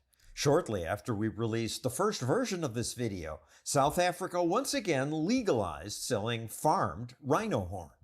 Poaching fell dramatically. Marcus's idea, artificial horn, might save even more rhinos. I would think the people who want to preserve wildlife would love this idea. I would think they'd love it too. But no, all these environmental groups hate his idea. This is dangerous. What they're doing is absolutely dangerous for rhinos Why? and their survival. This is greenwashing, an illegal activity. Legal sales, say environmental groups, might increase rhino killing. That happened once with elephants. That started up new carving industry in China that had been dormant for decades. It needs to be long enough to bring the prices down. And then people say, there's no money in poaching. So the problem is that people still perceive animals as commodities, as natural resources What's wrong for their with that? use. Yeah, they are. Well, they have inherent I value. eat eggs. That's a commodity from a chicken. What's wrong with that? Are we really going to now just farm every single animal on this planet so we can endlessly continue supplying this like bloodlust and thirst of people to consume wildlife products? So, for those of you that aren't like as kind-hearted to animals as she is, I mean, that is a valid argument. I mean, because I put forth, right, like if you want to save an animal, eat it, right? Because this will create the ability for, like, if people can own it, they'll have an incentive to breed it, right? We don't worry about all these other animals going extinct. But this kind of goes back to this, that, you know, we don't live in a world where there's solutions, right? We make the, you know, ownership of rhinos illegal and have poaching be illegal. Poaching is still going to happen, right? If we make it so that we can farm these these rhino horns, well, you know, sure, we have more rhinos, but, you know, now they're having their horns shaved off, right? Which, you know, is that's where you have to, you know, weigh the benefits. Is it better to have, you know, ownership of rhinos where their horns are being saved off with a healthier population? Or is it better to have that not be a thing, but then have more poaching be a thing where more of the rhinos are dying and they're getting closer to being extinct? I mean, there's no solutions, right? There's only trade-offs. Yeah, I mean, we live in a broken world, right? And that's something that's hard to accept. We'll go ahead and finish this video since we're halfway through. If that's what it takes to preserve the animals, your bans have failed. Poaching is up. 1,000 park rangers have been killed by poachers. Your ban is So, I mean, as we continue to weigh these trade-offs, right? Now we have to add the one side of when there's, you know, no private ownership of rhinos. We're also adding another negative that now we have more people are putting their lives on the line to defend these animals. So now we don't just have animal lives, we also have human lives, right?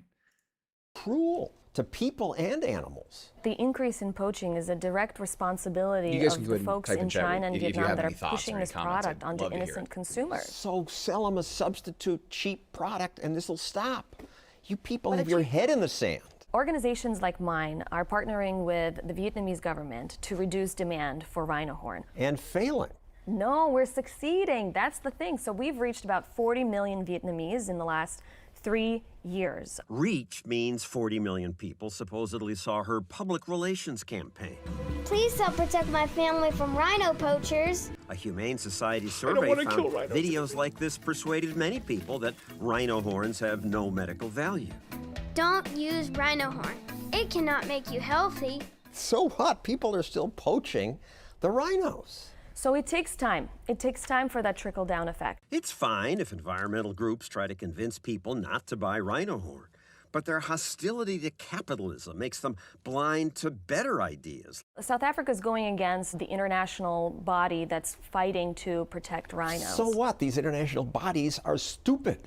No, well, there are folks like me that work to pass these restrictions. But it's like the drug war. You can ban it, but if there's money to be made, the poachers are still going to kill the animals. Prohibition should have taught us that when something's valuable, banning its consumption leads to lawbreaking and killing.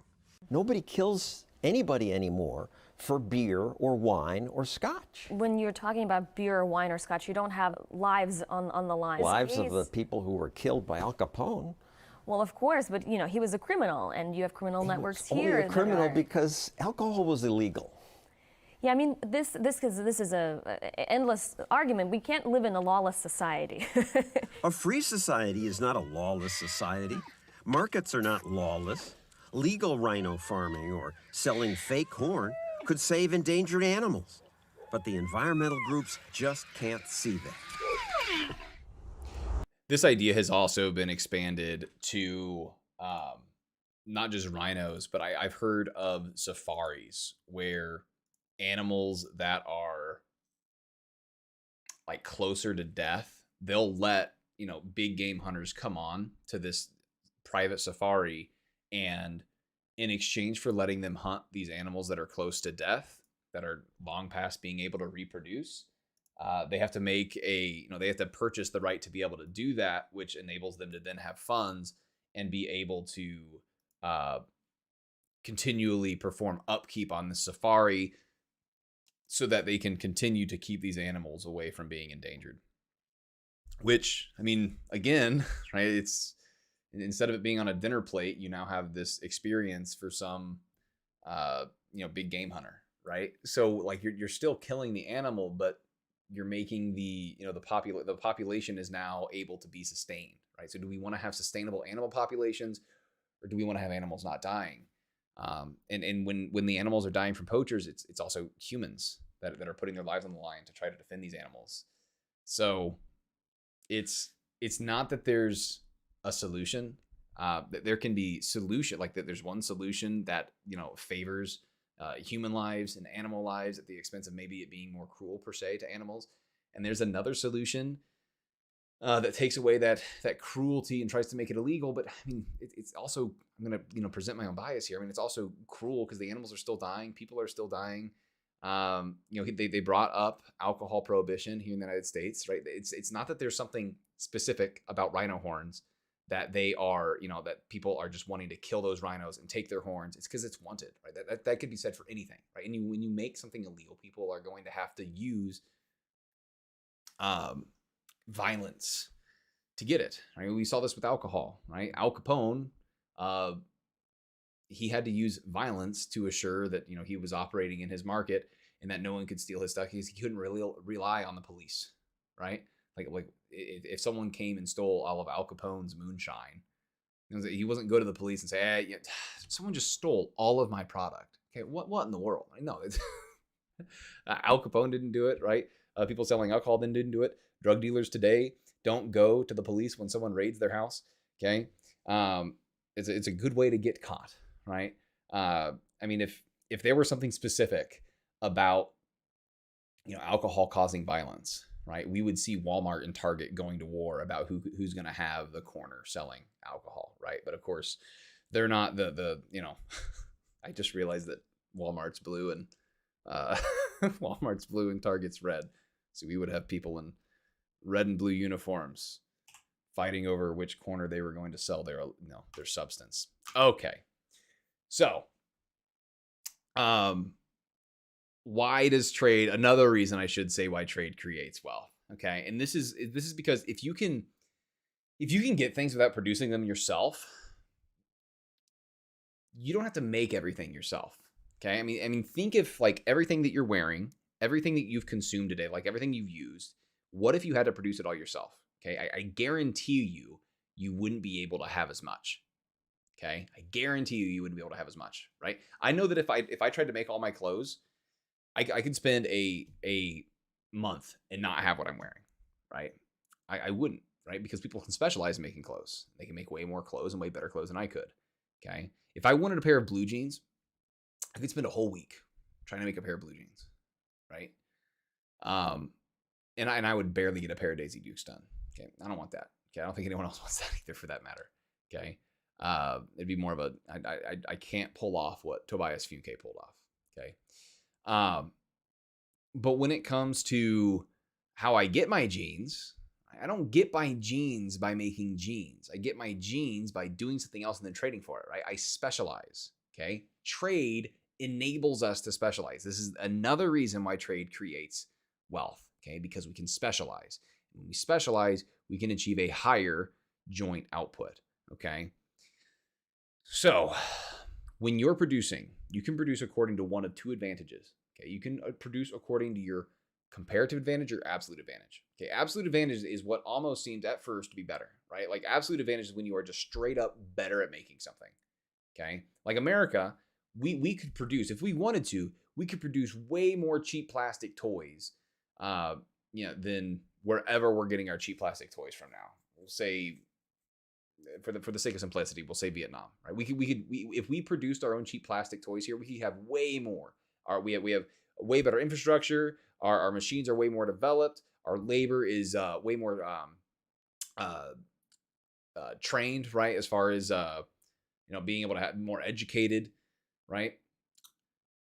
So we could make more. So why don't we make them here? Well, whenever we're making cheap plastic toys, we're giving up the opportunity to be making, say, cars, or pharmaceuticals, or developing software, or making anything else in our, very productive factories, right? There's a huge opportunity cost when we make cheap plastic toys, right? In the same way, when I'm making my blue jeans, there's a huge opportunity cost, right? Because instead of spending a week making blue jeans, I can go and teach a day at school and then have more than enough money from that day to go out and buy not just a pair of jeans, but a whole lot of other things, right? So the way that I get the most isn't by producing according to my absolute advantage, it's according to my comparative advantage. So what's that? Okay, well, this is where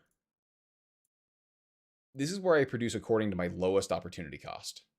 Okay, I produce according to my opportunity cost. Okay, my lowest. I like to think of this example with a lawyer. Okay, and this lawyer, as she was going through law school, she was a secretary. Okay, and as a secretary, she was there for her undergrad. She was at this law firm for her while she was going through law school. She was at this law firm as a secretary when she was going through studying for the bar and taking the bar and finally passing it, and now she's a lawyer, right? So as she is going out into the world, starting her own practice, do they call it a practice? Law firm? I don't know. Anyways, okay, she's going out into the world. Okay, she's going to need a secretary. Okay, if she does the secretary work herself, she is giving up the opportunity of being a lawyer, right? Which means that every single hour that she spends doing the secretarial work, that's one less hour she's meeting with clients, representing clients in court, and so on. Okay, talk about a high opportunity cost. So even though she is the best secretary in the world, she still benefits by trading with someone, another secretary, having them do the work, do the secretarial work. That way she can specialize in doing the lawyer work. The lawyer work. Okay. And if she does that, she'll be able to have more secretarial work being done, okay, because she can pay the secretary to do more hours than she would be able to do if she was doing the secretary work.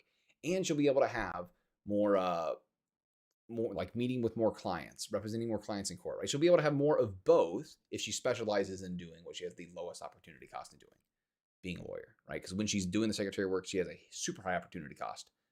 When she's being a secretary, she has a super high opportunity cost of being a lawyer, okay, or of not being a lawyer, I should say. Okay, so with anything, if you can produce more of an item by trading for it, okay, you should trade for it.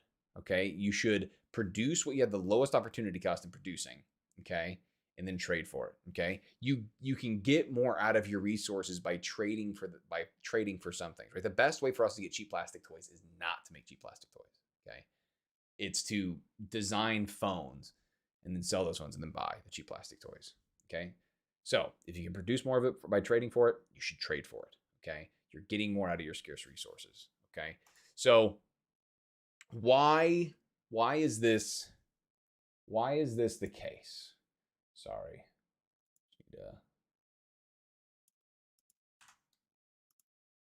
This is very annoying. This is the only downside I've seen so far, is the weird bots that are coming in and posting like unfixed URLs because they don't want to get automatically banned. Okay. Oh, come on. There we go. Okay. So as far as opportunity cost goes, we'll look at this more when we look at our examples at the end here, because there are some questions that have like, who should make what in this, this person can make this many units of this country can make this many units of this, which countries specialize in what according to their comparative advantage. We'll look at that at the end. Okay. So what else makes trade so dang amazing? Okay. Well, let's say that I'm a small country, right? And I have a low opportunity cost in making shirts, right? So like I could make shirts. If I like invest in a factory and all of the infrastructure in order to make shirts, I only have like, I only have, how many ever thousands of people in my country. Like I'm never going to be able to sell enough shirts that it's worth investing in all of this. But if I can sell shirts to the entire world, I can much easily cover the cost of everything that I have to invest in order to build up this ability to, make and sell shirts. Right. So we reach what's called economies of scale, where your per unit costs fall as production increases.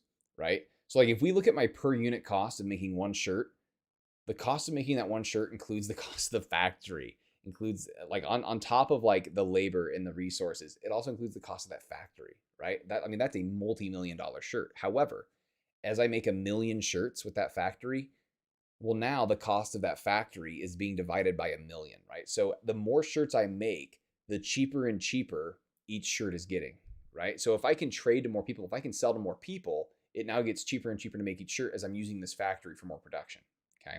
So this lets smaller countries have the benefit that the bigger countries have of being able to sell to more customers, right? I should say that this lets the firms in the smaller countries have the benefit of being able to sell to more customers, which brings their cost of production down, okay? So the more you can sell to, the more those variable costs, right? If you guys have heard of this this difference between fixed costs and variable costs. Fixed costs are things like the factory, like paying the rent on the factory, right? Or paying the mortgage on the factory, whatever. Anyways, paying off the loan on the factory, right? The more shirts you can make in a given month, the more that fixed cost of the making sure that you can keep your factory by paying for the factory. If you're making 100,000 shirts a month, that means that this cost is being divided by 100,000 instead of you're only making 100 shirts a month, where it's only getting divided by 100, right? So the more you can sell to, the more that you're able to overcome those fixed costs. Okay. It's also worth noting that as you're trading, you're interacting with others, right? So if you're trading with someone and you see the way that they do something is better than the way that you do something, you can learn, just through interacting with others, right? A lot of the developing countries have been able to see the way that, Western countries are doing things, and we adopt those. After World War II, as Japan was redeveloping itself, some very powerful companies emerged, like Toyota, where we had the West show Japan how to adopt this market-based economy, and now that Japan has developed, now we have Western companies learning from companies like Toyota that have an amazing product quality control, right? So it's not one way. People are able to learn things from one another by interacting, right? So one thing that we have to realize with trade is that we have the same amount of mass as we did 2,000 years ago, right? The amount of stuff on Earth, as far as a weight, has not changed, right? I guess if you could say that we're lighter because we put stuff into space, right? But we have the same amount of stuff as we did 2,000 years ago, right? So why are people better today, better off today? Why is it that we have less people in poverty, more people with food in their stomachs, roofs over their heads, clothes on their back? Why do we have that, right? Well, it's just because wealth is not fixed, okay? And this is because we've continuously had economic growth, that feeding people has gotten easier, right? Because we found newer and better ways of feeding people. Clothing people has gotten better because we found newer and better ways, and cheaper ways of clothing people, right? Where we've gotten to the point now where people in the developed world, we can spend 2/3 of our lives not working, whereas, if we went 2,000 years ago, you'd be working from sun up to sundown, right? And this is why I say that, we live lives that are better than John D. Rockefeller, right? Because this wealth is not fixed. And you could say, even if, the people at the top are, getting wealthier than those at the bottom, we'll watch a series called Numbers Game that goes into this, right? But even assuming a statement like that is true, even those at the bottom are getting better, right? Those that are in the poorest parts of the world have fuller stomachs than they've ever had, right? And this is because the greatest productive capability is right here, right? We come up with newer and better ways of doing things. And if we go back here, right, one of the reasons why these curves have continuously gone out, why we have more clothing and why we have more food, is because of innovation, invention, right? It's not because we have more resources. It's because we're getting more out of our resources, because we're finding cleverer and cleverer and cleverer ways of doing so. Okay, so let's see exactly just how much better things are. Okay, I really like this visualization here. Visualization is right at the heart of my own work too. I teach global health, and I know having the data is not enough. I have to show it in ways people both enjoy and understand. Now, I'm going to try something I've never done before. animating the data in real space, with a bit of technical assistance from the crew.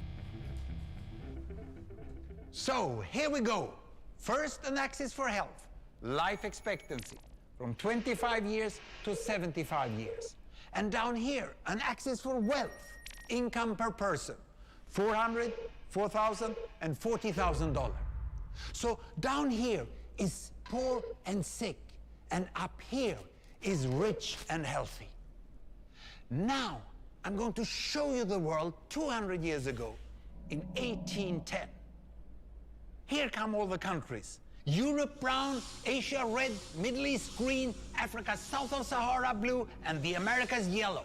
And the... If we check this out here, right? This is income, right? How much wealth people have, okay? And this is their lifespan, right? How healthy people are, right? And if you look at it, humanity as a whole, it was not a pretty picture. I mean, we were, for most of human history, this is 1810, right? So imagine how this was, you know, up until then, right?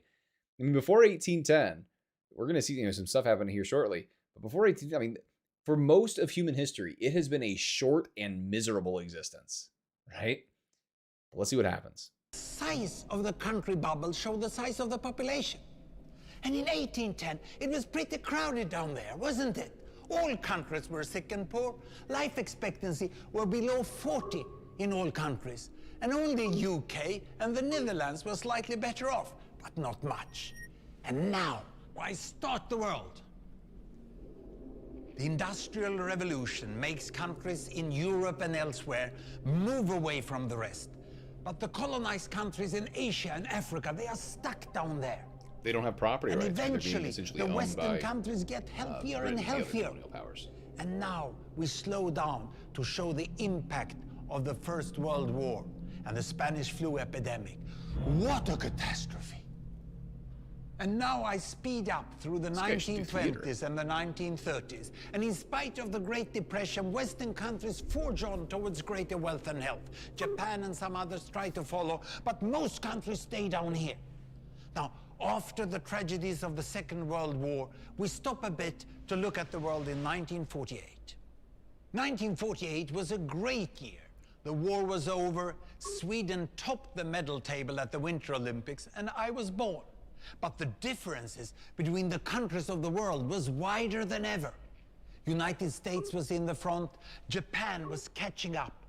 Brazil was way behind, Iran was getting a little richer from oil, but still had short lives. And the Asian giants, China, India, Pakistan, Bangladesh, and Indonesia, they were still poor and sick down here.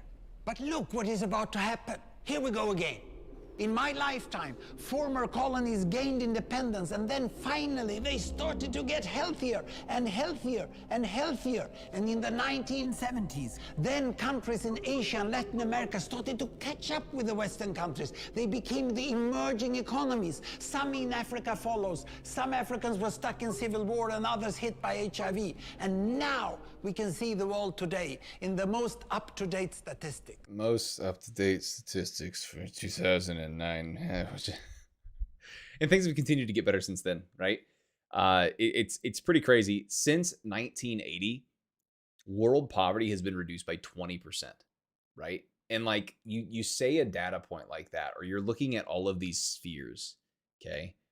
I mean, this is representing billions of people that don't have to live a short and miserable existence, that get to live enjoying more of life, that get to live having stomachs that are more full, backs that are more clothed, and a roof over their head, right? And that's beautiful, right? That people are able to live longer, better lives. And it's because of economic growth. It's because we have more food, we have more clothes. And it's not necessarily because we have just more resources, right? It's because we, with right up here, have come up with better ways of getting out of our resources.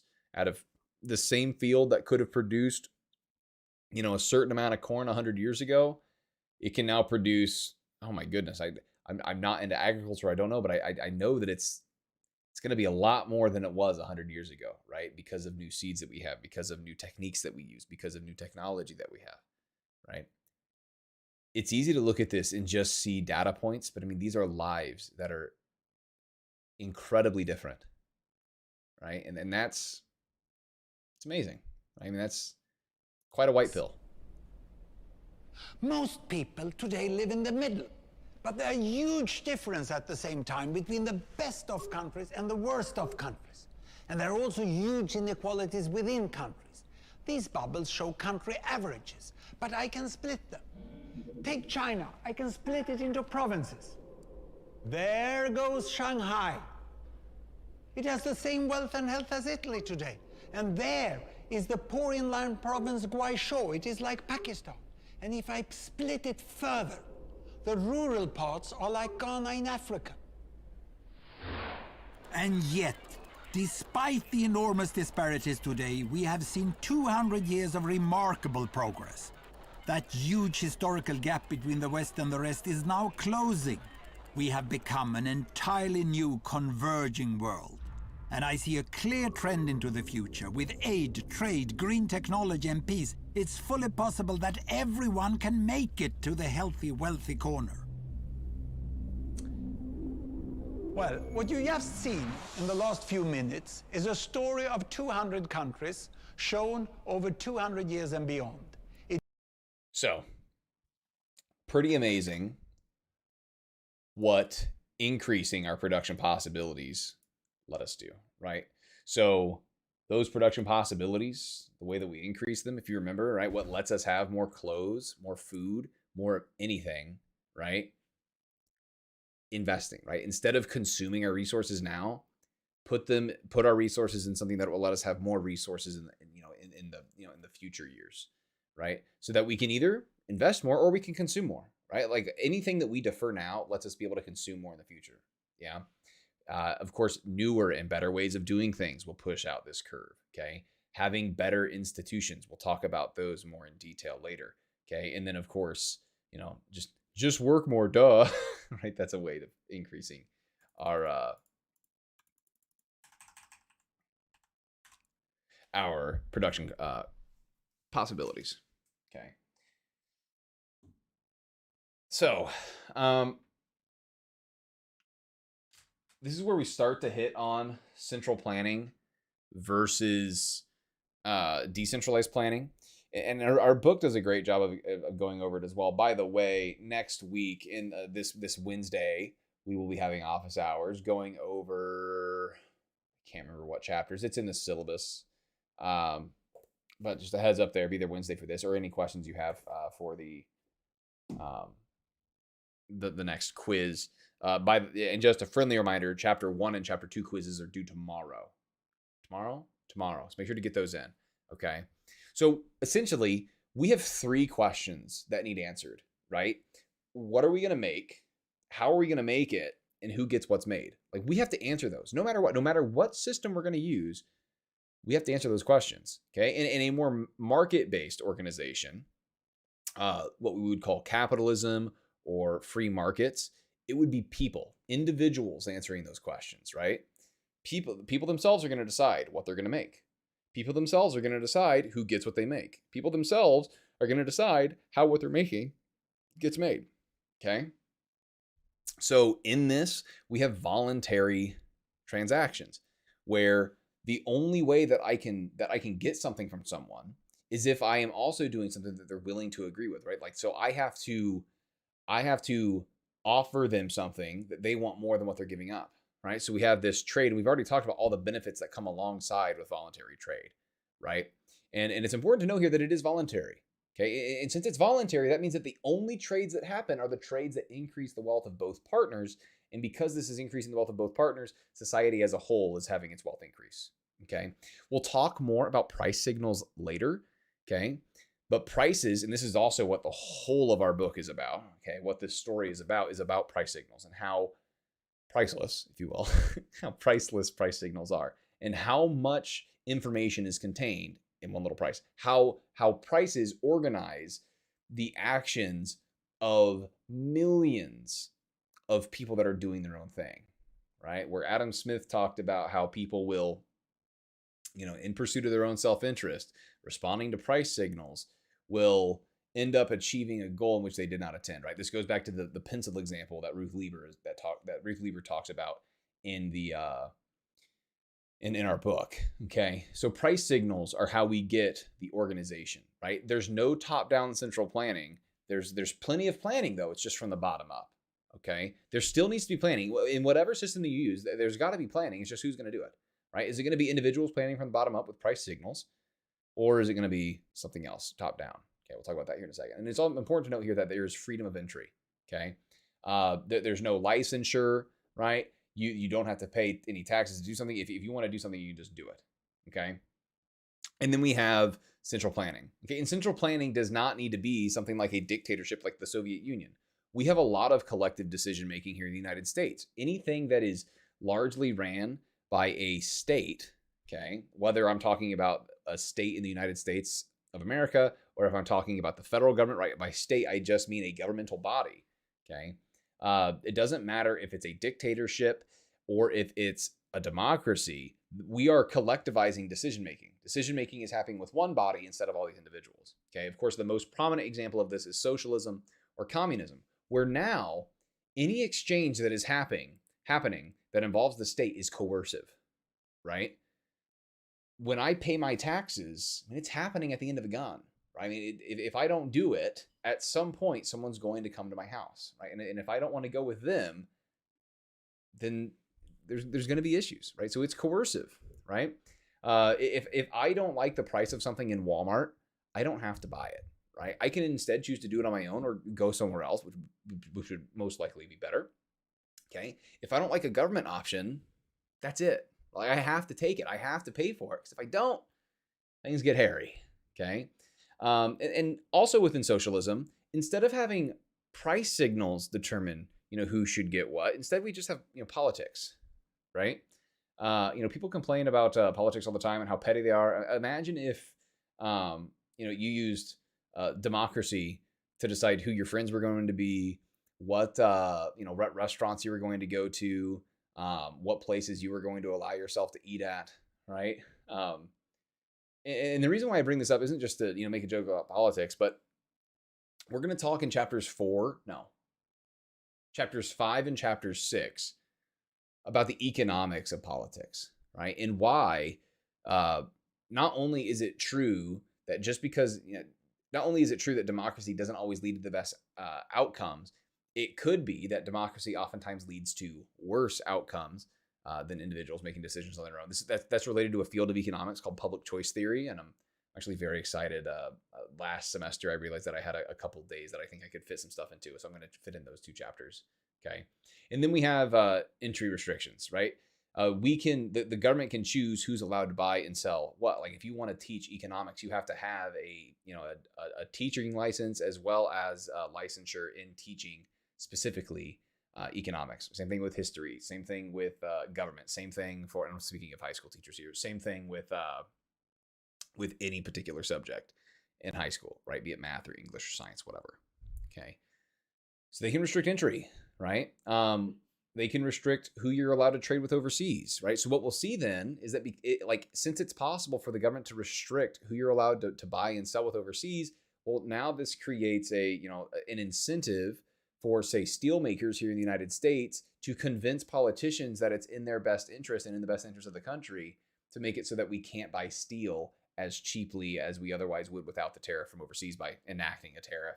Of course, this would help that domestic steel industry by making the foreign steel more expensive and making people want to buy the domestic steel instead, right? So this creates an incentive. Instead of using their resources as a steel company to produce more steel, well, now they're encouraged to be using their resources to just send lobbyists to go talk to congressmen and congresswomen, right? We will take a deep dive, right, into central planning in chapters 5 and chapter 6. Well, I will largely focus on just democracy, or like our government here in the United States. For the most part, not for the most part, largely or overall, history has spoken as far as what socialism and communism leads to. We can look on it. Do I have the map up here? Right. I mean, we can look. I pulled this up earlier, but if we look at the Korean Peninsula,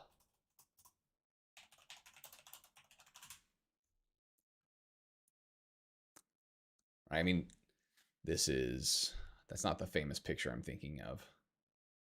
Oh, it's closer to this. This isn't the picture I'm thinking of either, right? But this is the Korean Peninsula, right? I mean, down here we have capitalism, free markets. Up here we have communism, right? History has spoken as far as, what's going to lead to better lives for everyone, right? So won't focus on it too much. I hinted at earlier that there's the incentive problem, right? Why produce if you're going to get the same amount anyways, which leads to no one producing, which leads to there being nothing being produced or very little being produced. The only reason why people would produce in the Soviet Union was so they didn't get thrown in the gulag, which it turns out people produce more when there's more of an incentive than just being punished. There's also not just the incentive problem with communism and socialism. There's also the information problem where, how do you know as the communist czar where you should send shoes and bread and glass and bricks? You don't have prices. So where do you send things, right? Prices enable us to, from the bottom up, be able to know where to send things, right? Well, where should I send this glass, whatever place I can make the most profit with it, right? Where should I send this food? Wherever I can make the most profit with it, right? And this means that food is going to get to those that need it most. Glass is going to get to those that need it most. If we're determining with politics, it can be those that are closest to the czar, right? You better believe that the capital cities, where you had the most people that were closest, with the politicians, were going to be those that were the most well-fed and most well-clothed, right? In any case, without belaboring the point, you have to have economic organization. You have to answer, what are we going to make? How are we going to make? How are we going to make it? And who gets what's made? On one system, we can either have voluntary interaction where prices are determining where things should go, right? Individuals, of course, their actions are impacting that price. That's why we say it's that individuals are answering those three questions, and anyone can do anything. And then, of course, we have central planning, right, where the opposite is true. So going over the addendum for chapter 2 here, okay, when we're working with these production possibility curves, we have to make the assumption that all these goods are worth the same amount, right? That like 1 unit of clothing is equal to 1 unit of food as far as like how useful it is, okay? Remember, utility is how much use we get out of an item. So we have to assume that when we're using these, okay? And we're also assuming that, and this isn't a faulty assumption. I should have put these under like different headings or just remove the word faulty. I'm going to remove the word faulty. It is a faulty assumption to say that all goods will have the same utility. As a matter of fact, what we'd see in the real world is that utility would diminish the more you use it. But opportunity costs do increase the more you do an action, right? Because you're going to choose the least costly action the first time you take it. The second time you take that action, because you've already used the least costly one, you have to use the next costlier one, right? So opportunity costs do increase. Anyways, okay. So when we're saying that like we give up when we move from making 6 units of food here in Slavia, okay? Oh man, I'm gonna cover up addendum. That'll be all right. When we move from making 6 units of food to 3 units of food in order to gain 1 clothing, the opportunity cost of making 1 clothing is 3 units of food. Okay? That's how much it costs us in Slavia to make 1 clothing. 1 clothing costs us 3 food. You could also go the other way. You could say that 3 food costs us 1 clothing. Okay?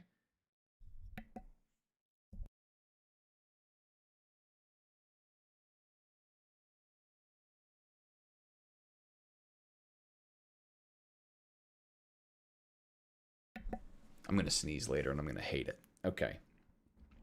So, let's use these production possibility curves in order to find out who should make what and who should trade what. The whole point of this addendum is using, like, kind of combining 2 things. We said that trade creates wealth. We're combining this idea of the production possibilities curve. And of course, if you're trading and that leads to wealth, the way that you should trade is according to your comparative advantage. So what we're trying to determine here is who has a comparative advantage and what. And if you remember, comparative advantage is not who is the best at making something. If you look at food here, Libos, they are better at making food, right? If they just make food, they could make more food. They're better at making clothing. If they just made clothing, they can make clothing. That does not mean that Libos should make both. Libos can benefit by trading with Slavia. Slavia can benefit from trading with Libos, okay? And they can do this if they trade according to their comparative advantage. Okay? So let's get an idea of who should make what. Who has the lowest opportunity cost in making clothing? When Slavia makes a clothing, they give up 3 food. When Libos makes a clothing, they give up, well, let's say this. Whenever they make 3 clothing, they give up 3 food. If we simplify that, whenever they make 1 clothing, they give up 1 food. What's lower, 1 food or 3 food? We know that 1 food is lower. So Libos has the comparative advantage in making clothing because they only give up 1 food, where Slavia gives up 3 food. Which means then that Slavia, we could also look at it this way, when Slavia makes a food, how much clothing do they give up? They give up 1/3 of a clothing, whereas they give up 1 clothing, right? So Slavia then has the lower opportunity cost in producing food, okay? It will always be true that if one country has an opportunity cost in producing one, the other country will have the lower opportunity cost in producing the other, okay? So could it be true that Libos can really have more food by producing clothing, right? How could that be? Let's say that they produce 12 clothing. They don't produce any food at all. Well, man, now they're already down to 0. How are they going to have more food? Okay, well, when they produce 12 units of clothing, let's see if they could trade some of that clothing away in order to get some food. Well, you see, let's look here, okay? Whenever Slavia wants to get a clothing themselves, they have to give up making 3 food. So they would love to be, being able to trade away 2 food instead to get a clothing. Okay, they would love to trade away 2 food to get 1 clothing. Okay, Libos, they also would like this, right?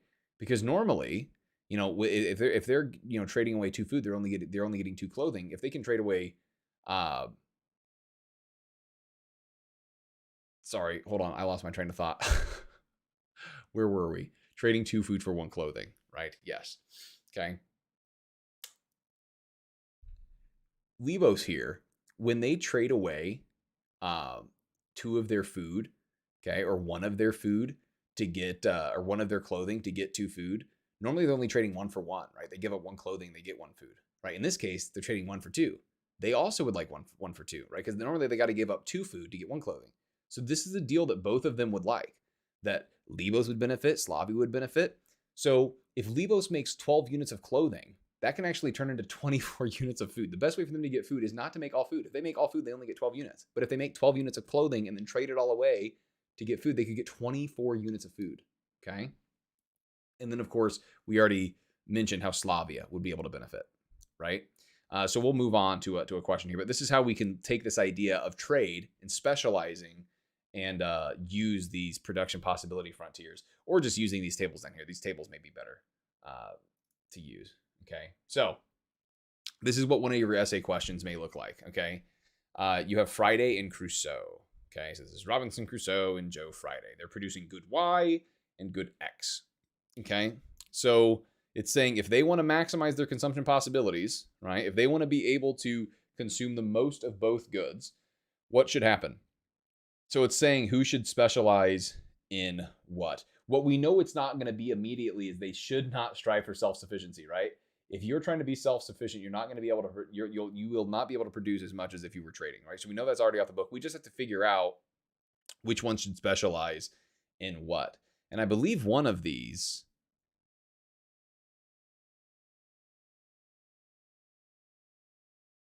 will already be off the table. Yeah, this one here about no trade being allowed, that one's already off the table. So right now we're just deciding, should they specialize in producing good X or good Y, right? Because these are like, this is saying, hey, don't trade. This one's saying, hey, don't trade. So we know these, the top one and the bottom one, are already gone, right? Because we know that trade leads to more production possibilities, consumption possibilities, more wealth, whatever way we want to put it, okay? People having more stuff. Trade leads to people having more stuff. More of good X, more of good Y. So who should produce what? Let's find out the opportunity cost, okay? Whenever we go from making 2 good Y for Friday, and he goes to making 4 of good Y, what's the opportunity cost of gaining these 2? The opportunity cost is 1 of good X, right?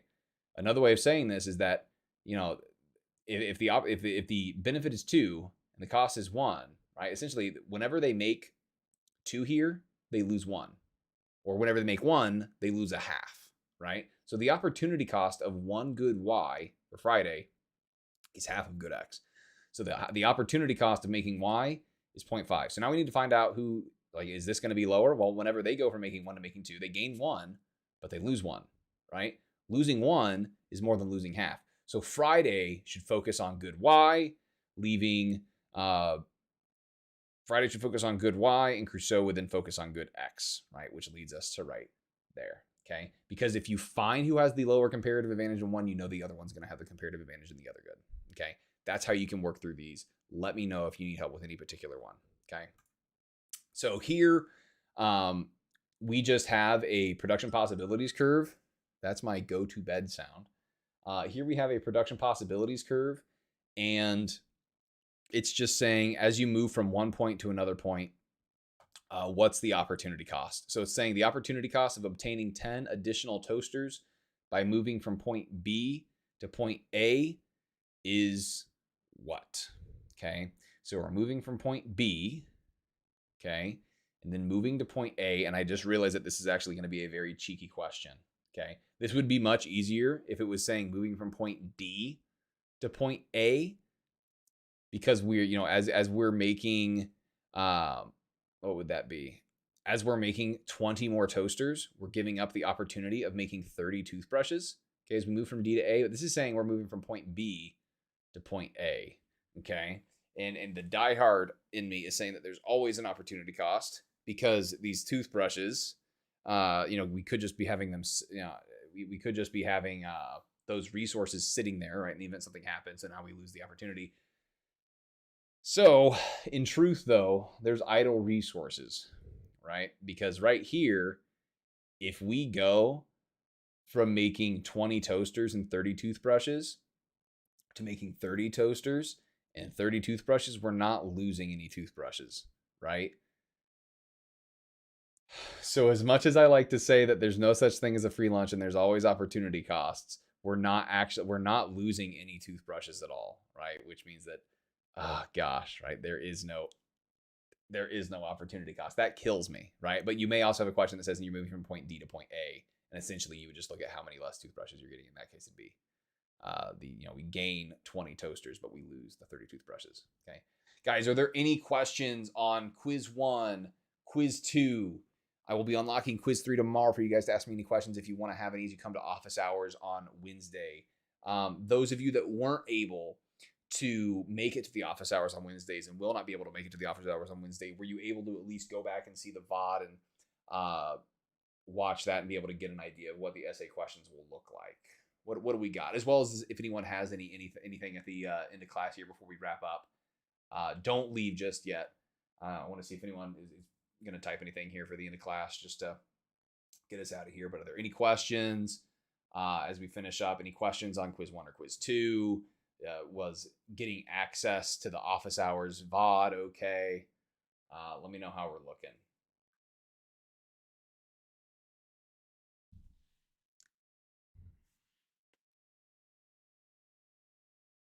And if everything's okay, you can just write all's good.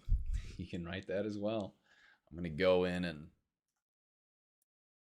get rid of these bots real quick.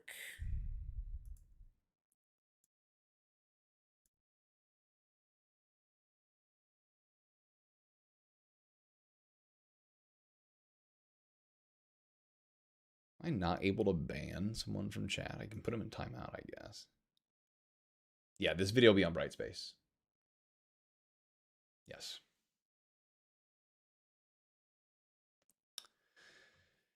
For sure it will. And I think it'll already link. Like if you click the live stream link, it'll take you to this video. Pretty sure. You were able to access last week VOD. That's good. That's good. So a couple of you did email me about having to be in, isolation or quarantine, whatever. Sorry if I felt like I was ignoring you. As you sent me that email, my wife was telling me what was on the forecast, so I was hesitant to respond and tell you like information that wasn't going to be pertinent.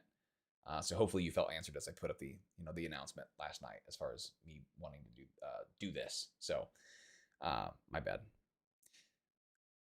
But if no one has any questions, guys, go ahead and put your numbers in one last time. put your numbers in one last time, and I will see you guys on Monday, 30 minutes early. Not too bad. Not too bad. Have a fantastic week, everyone. Have a good night. Safe travels. And I'll see you Monday. Hopefully the weather's better. Go ahead and put your numbers in just one last time, and we'll just peace on out of here. Once you put your number in, you're good. You don't have to wait for anything else.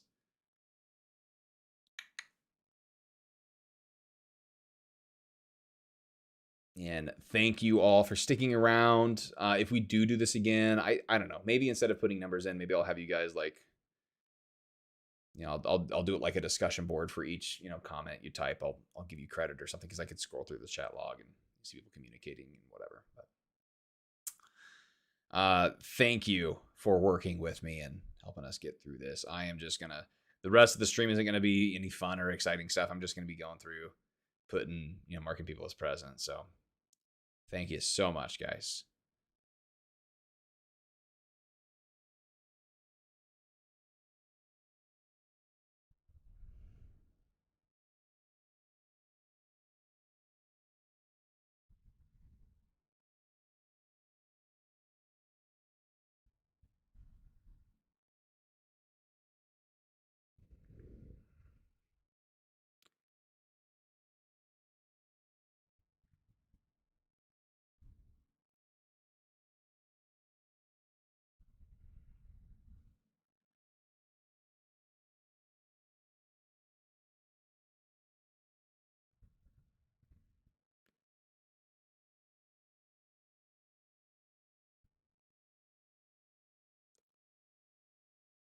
All right.